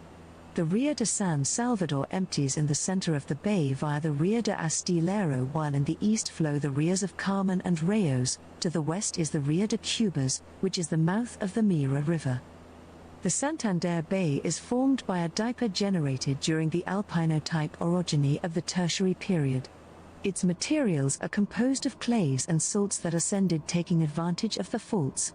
This movement generated an increase of the fracturing and an important dragging of rocks from the outer layers. The weakness zone generated by the Kuiper's clays made easier its erosion compared with other sandstone or limestone areas, which involved the advance of the sea and the formation of the bay. I'm sorry that was a lot longer being away than I wanted to be, but we had to discuss something important. Yard work stuff, important. We're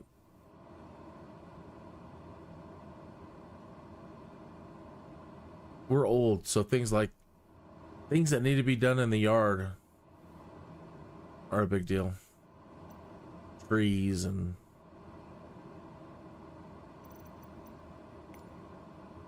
foundations.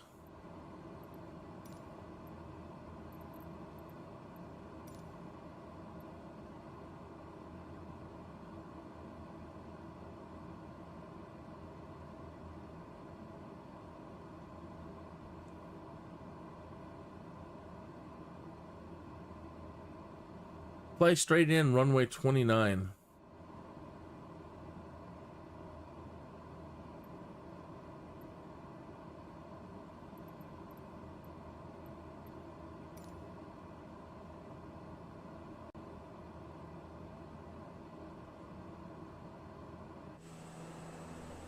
I don't see it. Ha.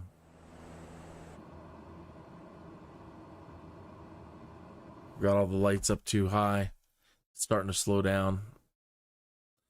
And we don't want it choppy when we're coming in for a landing. So again, if that's the problem that you're having too, is you approach an area, heavy densely area, and you're coming in for landing, and your machine right then and there, you realize you can feel it. It's starting to freak out. Go back and turn off those unnecessary things while you're making your approach, like those terrain shadows which we're messing with, and the ambient occlusion, which you know, just to make things look pretty while we're sightseeing. Don't care about the water at the moment.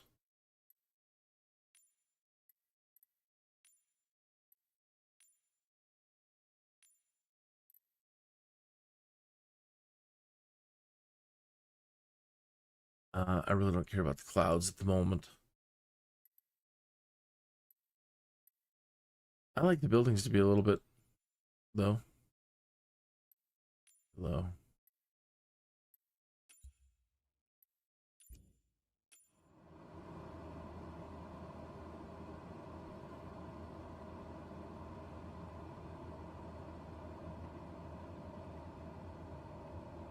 Follow the road in.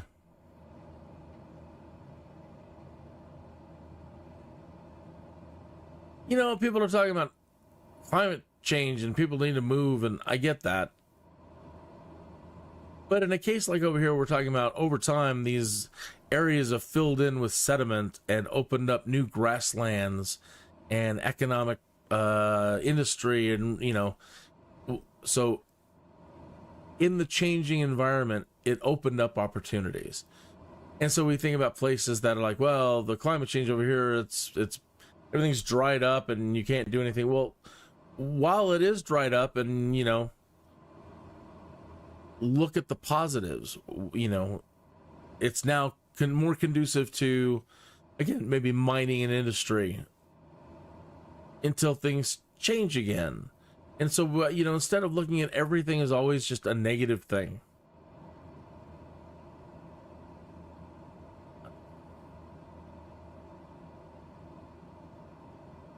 that climate change in a lot of ways could open up amazing things. You know, adapting, roll with the punches, and make lemons when you think you've been handed make lemonade when you think you've been handed lemons, right?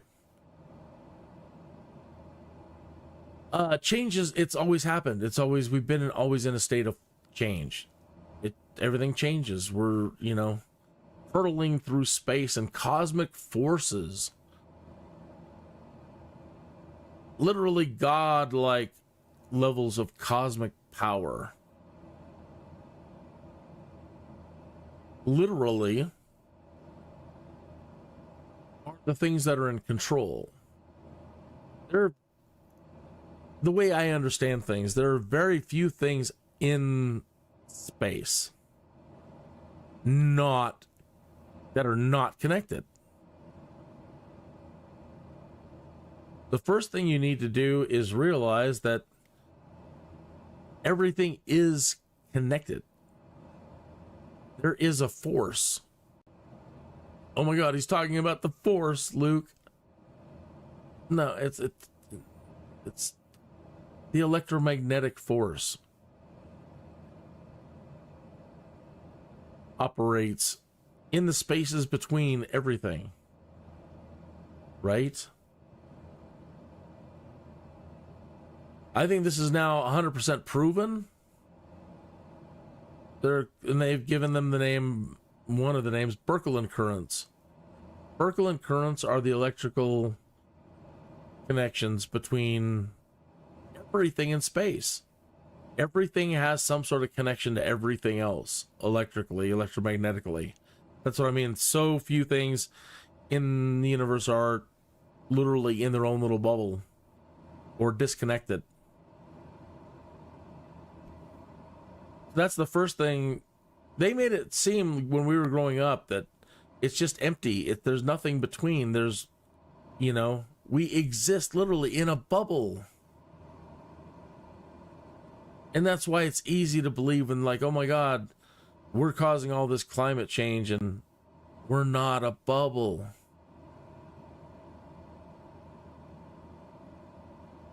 Mother Nature, or God, Mother Nature, you know, these cosmic forces. Here's another one real quick. Let me step over just quickly. Have you seen those videos where they show the scale of things? Like, they start out on our planet, like, here's Earth, here's the solar system, here's the size of the sun compared to all of these things, here's all the planets and their sizes, and then you move out to the sun, and then here's the next sun, and it's bigger than our sun, and then the next sun is bigger than that one, and they keep going higher up to the different suns that are out there. We're basically the smallest object. We're always the thing that they start with. Earth. Here's Earth. And the size comparison between Earth, everything out. And what you learn in that is that the size of these things beyond our realms it's almost too hard to comprehend. The size difference between us and that, the biggest things that what we believe are the biggest things out there. right? And the force that doesn't go away between all objects in space is the electromagnetic force. The forces that are controlling the largest things in the visible universe,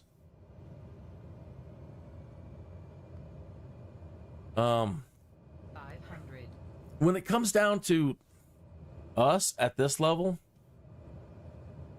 the minuscule amount of power needed to have us function out here on this rim compared to the power at just the center of our galaxy, which is still tiny compared to other galaxy, yada, yada, yada, yada, yada, yada. My point is that these electrical forces scale up.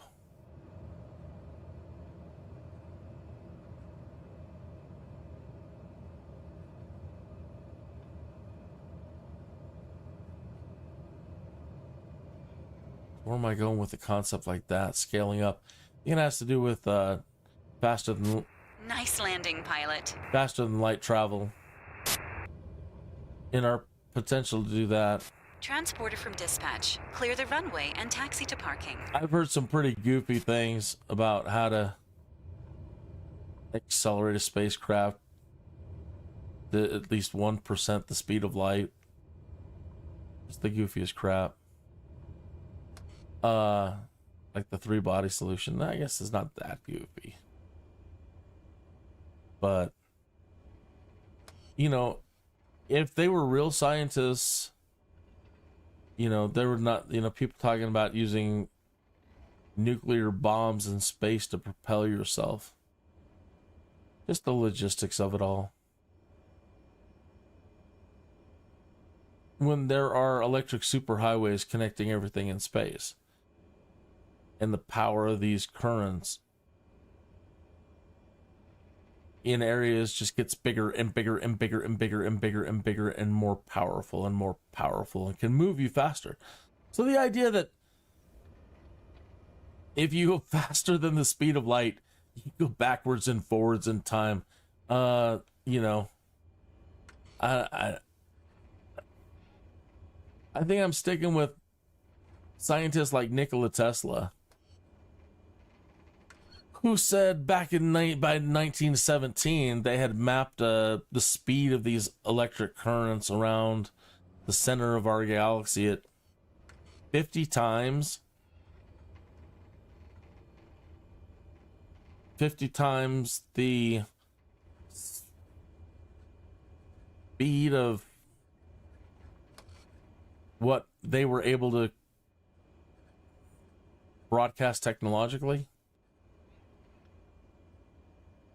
Did you know that Nikola Tesla went to court with RCA? And this is on the record. This is public record. Nikola Tesla took RCA, the TV and record company, you know, that company, RCA. He took them to court over a matter of principle. They were telling everybody that the speed of light was he was mad because they were trying to convince everybody that the speed of light was 186,000 miles per second, right? And he took them to court because the technology that he sold them ran at 288,000 miles per second. His technology broadcast faster than that. And he won. But it didn't make any damn difference. They never stopped teaching us that. They just had us believe that it was a point that you can't go faster than. So either we can go the speed or, again, FTL, faster than light.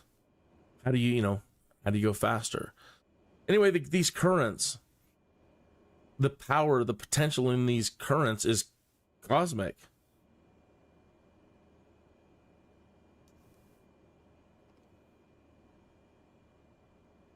The good news is it's electric. I mean, look what we're doing here. Everything that you're hearing and seeing, folks, it's just I might not even be real. I'm just an electric current. There's electric currents running through my head, which are controlling me doing this. And I'm using a computer that's using electric currents to transmit all of this to you, unto you, and around the world through YouTube. And my point with that is, look what we apes have done, right? If you buy into the evolution thing. If not, it doesn't matter what you believe. I really don't. The point I'm trying to say is, you know, us dummy humans, look what we are able to do with electricity. Look at the level of achievement we've already achieved controlling electric things. And then get back to thinking about space. Everything is connected out there. Everything. And down here, everything, even though you can't maybe see it, you're dealing with minute forces at this point. But from here, like these small, almost undetectable flows between each human and each object out here, all the way up to space, is complete.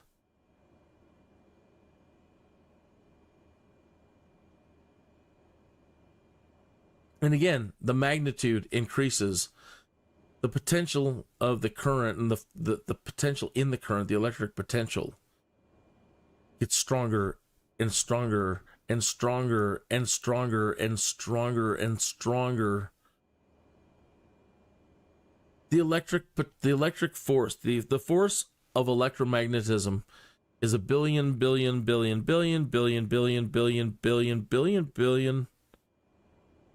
I think, and a couple more billions times stronger than gravity.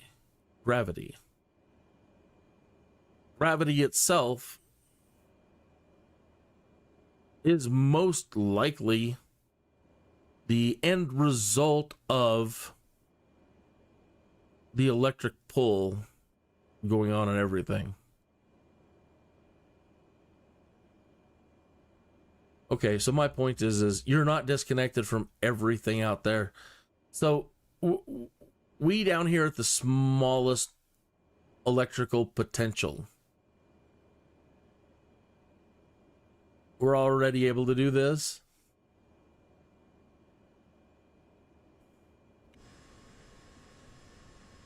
Right? With our wired and satellite technology, I'm able to do all this and send all this out unto you. And you can go in a chat and you can send yourself unto me and tell me to watch your live stream while you do the same thing. All right, but we're not disconnected from... Okay, now going back to... We're not disconnected from anything. Now imagine...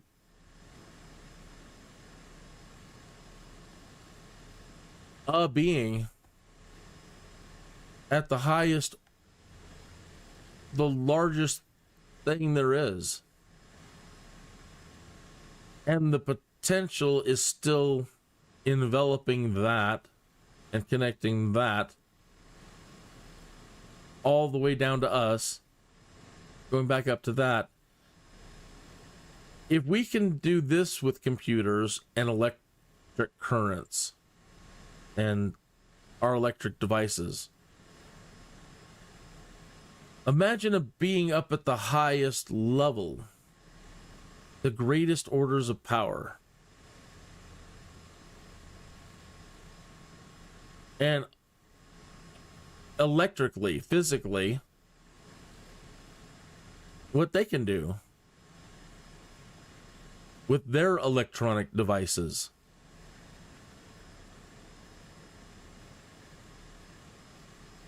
So we talk about omnipotence and omnipresence, and people are like, I can't believe that. If the Lord did, then why would he allow did, and he can't be every place and did it. He can't be omnipresent and blah, blah, blah, blah, blah. How do you not comprehend the electrical potential of what's at the highest orders, and their ability to turn their devices and connect all the way across space, all the way down to a satellite over the planet Earth, and tune into my live stream. And not only that, if they wanted to tune into directly into the brain waves that we all are giving off, because we are electromagnetic beings, we are electric beings. We are bioelectric entity. And we have our own radio frequencies. Each of us in our own head has a unique radio frequency, just like all objects in space too. Isn't that interesting? There's organization to it all. Mapping. The mapping is all there. Because we all have our, like, VORs in this airplane, right? We learn to navigate with VORs using these frequencies. And each place has its own unique frequency. Again, same with all objects in space. All objects in space have their own unique frequencies. So it's a matter of tuning to a frequency, navigating over to that point, go over there, tuning to the next frequency, navigating to that point. By the way, isn't that a much more pleasant way to imagine the universe than whatever crap they put into our heads when we were little? We're disconnected, we're in a bubble, and we're the cause of our own problems, man-made climate change. And by the way, these currents, they control everything. They control planet rotation. Why do planets stop rotating?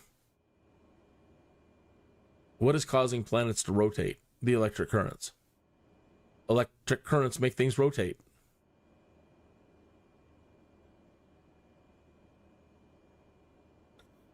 The electric currents touching surfaces of Earth as they come down from space down to our planet here.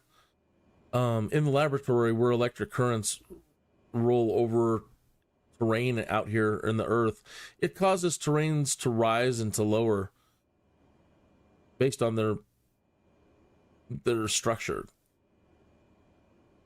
So space is terraforming the planets based on what's there.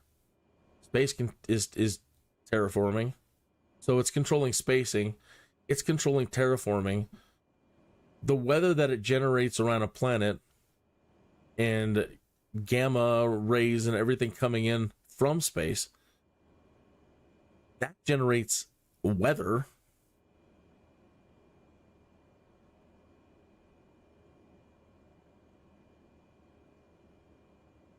With Mother Nature and God behind it, those currents control catastrophe. This Earth has been through up to 5 or more cataclysms in recorded history. So not just the Great Flood, there was 4 other things that were just as horrible that we know about.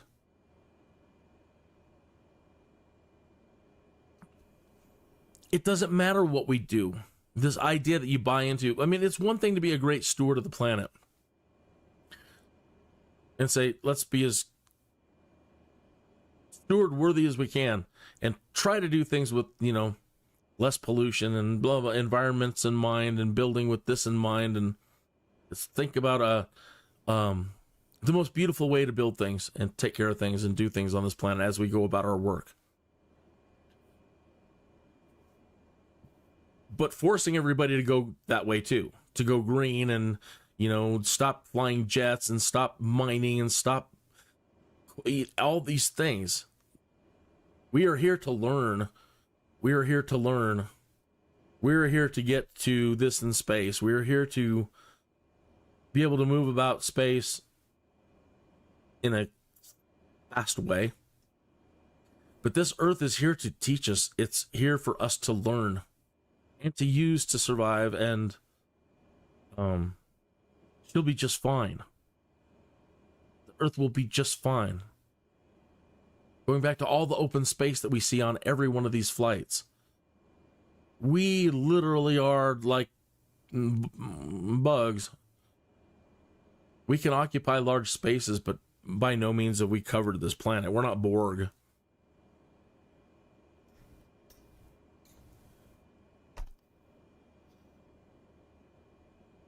So the Earth is in no danger from us.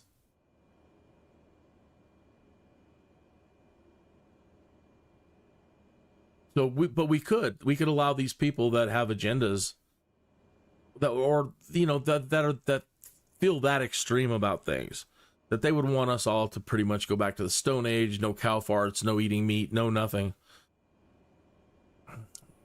You know, anything that goes against the survival of the people, that's a no-no.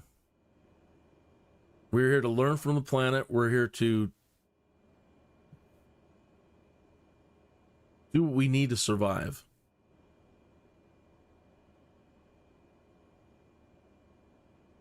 So, sorry, the point I'm trying to make with that, they could force us. We could all just give in today. Kumbaya. No more eating meat. We're eating bugs. We're doing this. We're doing that. No more flying planes. No more jets. No more advanced tech. You know, whatever. And be totally green. 100% green. Everybody's green, and the whole world is, we're green. We're 100%. Right? And if Mother Nature and those currents out there decide, we have other plans, there's nothing we can do. We're dealing with Galactus level, beyond Galactus level powers. The best we can do is put out a signal in these currents, which do we really want to make people aware that we're here?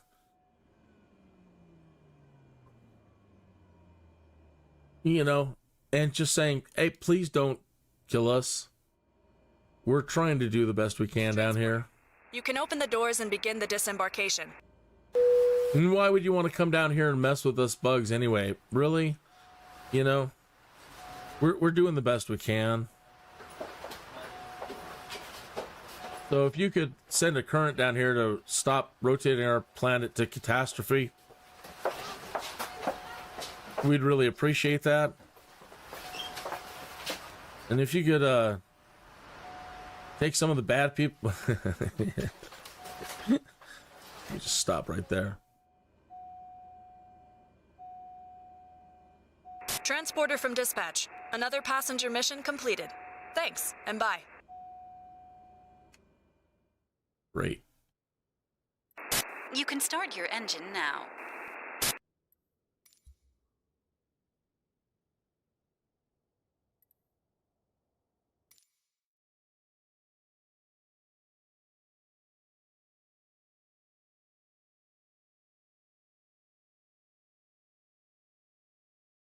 I have a friend who's really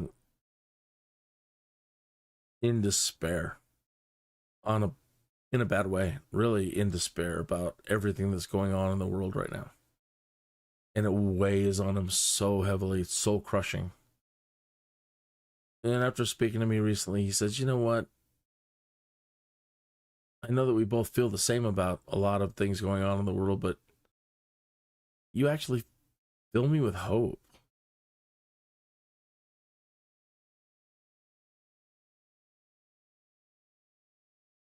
And that's great. I'm glad. I'm very glad to have heard something like that. We all need to believe in hope. And I always say, hey man, this may be silly, but when I grew up, the good guys always win. Good always defeats evil. Whatever. Everything is cyclic. It may go, but everything's cyclic. So, as bad as it seems right now, eventually the good guys win, and with this different outlook on how to think about space and communicate with higher order through your biomechanical thought processes, bioelectric thought processes. Maybe you can find a little bit of renewed hope. Start doing some talking. I heard that yeah, your electric potential is better when you're outside when it's raining. Me, I'd get that's risking getting lightning struck. I used to have no fear of lightning when I was growing up, and now I'm terrified of it. I have much to atone for. So when I'm out there in the rain, trying to make a deeper communication with the universe, I'm really worried that somebody will actually pay attention and send a current my way and just zot. Take me out. Hilarious. Thank you for tuning in today. I need to go get ready for the next live stream taking place in a little over an hour and 15 minutes, which is going to be the return to Rome. We're going back to Rome. We're going to be playing ROME2 Total War. And after years of playing and suffering and never winning, last week I have achieved my first victory in a Rome Total War game. And now I'm going to be working on 2 other types of potential ways to win the game in the same campaign. So I've already completed 1 military conquest, and it's allowing me to continue forward to see if I can possibly achieve 2 other types of victories. So it seems. And so we're going to be doing that at 5. And then at 7 p.m., we go to the fantasy world of, what is it? It's Farron in D&D now.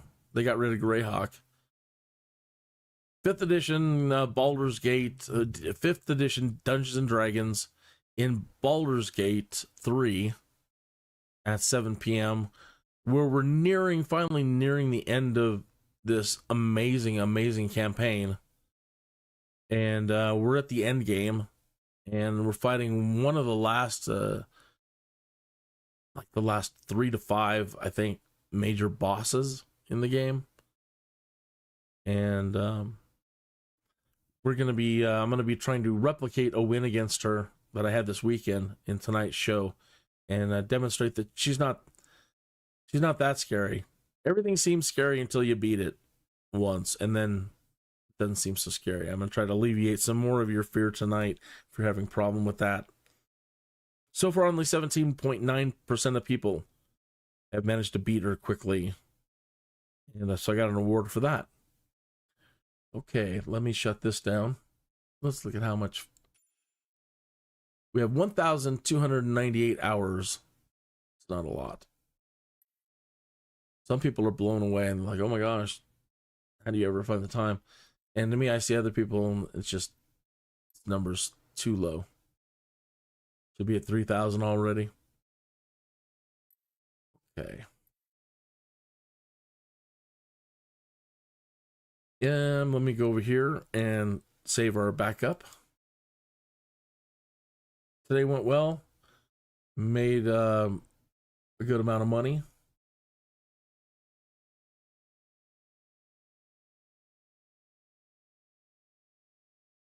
And we can close down Bushtalk Radio. What's coming up tomorrow? Tomorrow we do the curve, I guess, unless something else comes up. And now we go back into France. And we did our community fly-in over here from Paris to, I think, from Paris to right over here somewhere.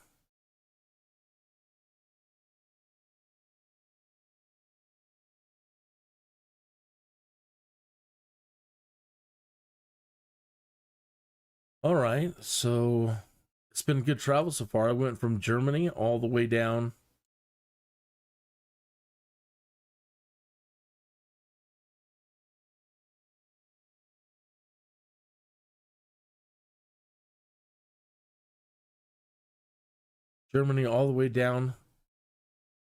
to the Persian Gulf, all the way to Africa. I mean, all the way to Egypt. Then with the Alexander the Great thing, we came all the way down into the Gulf, all the way down here to Susa and Persepolis, cruised all the way north up here, made our way into India over here and all of his campaigns up to this point, and that's pretty much where he said no mas. He saw maps of how much was out there beyond this. He's like, no mas. So they all turned around and headed back, and that's when he passed away back down here in Baghdad, Babylon. So from Babylon, we went back up, and we went to Greece.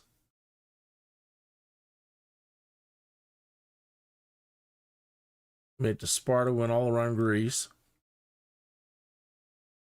And then we cut to Carthage.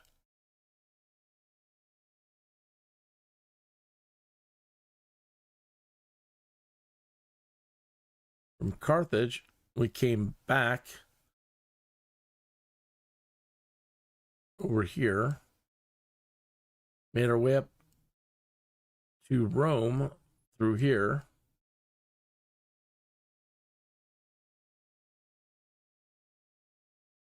From Rome, this coast, the whole coast, we've been flying this from Rome. And then we flew all the way down here, around Spain, made it to the Gibraltar, the Rock of Gibraltar, the Pillars Hercules. Hercules.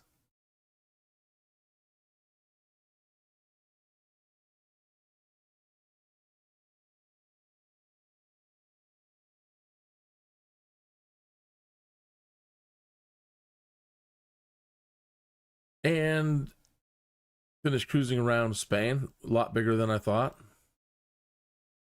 Had to use the Honda jet from here to get up to here quickly. So today we started here.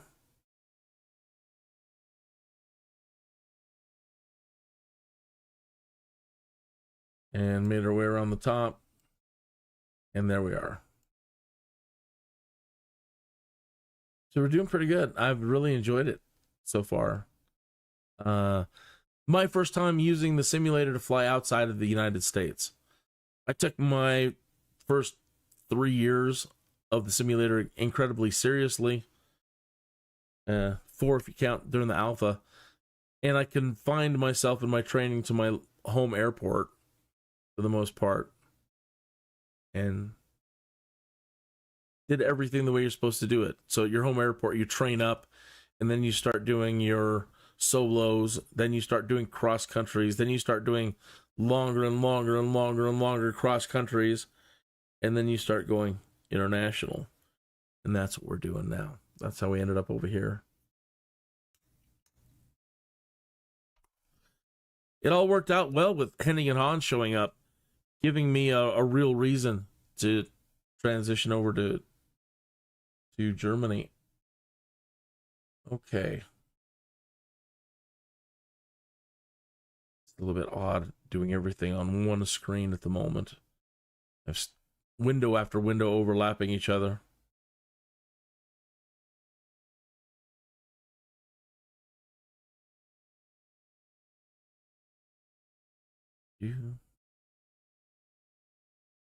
That's it.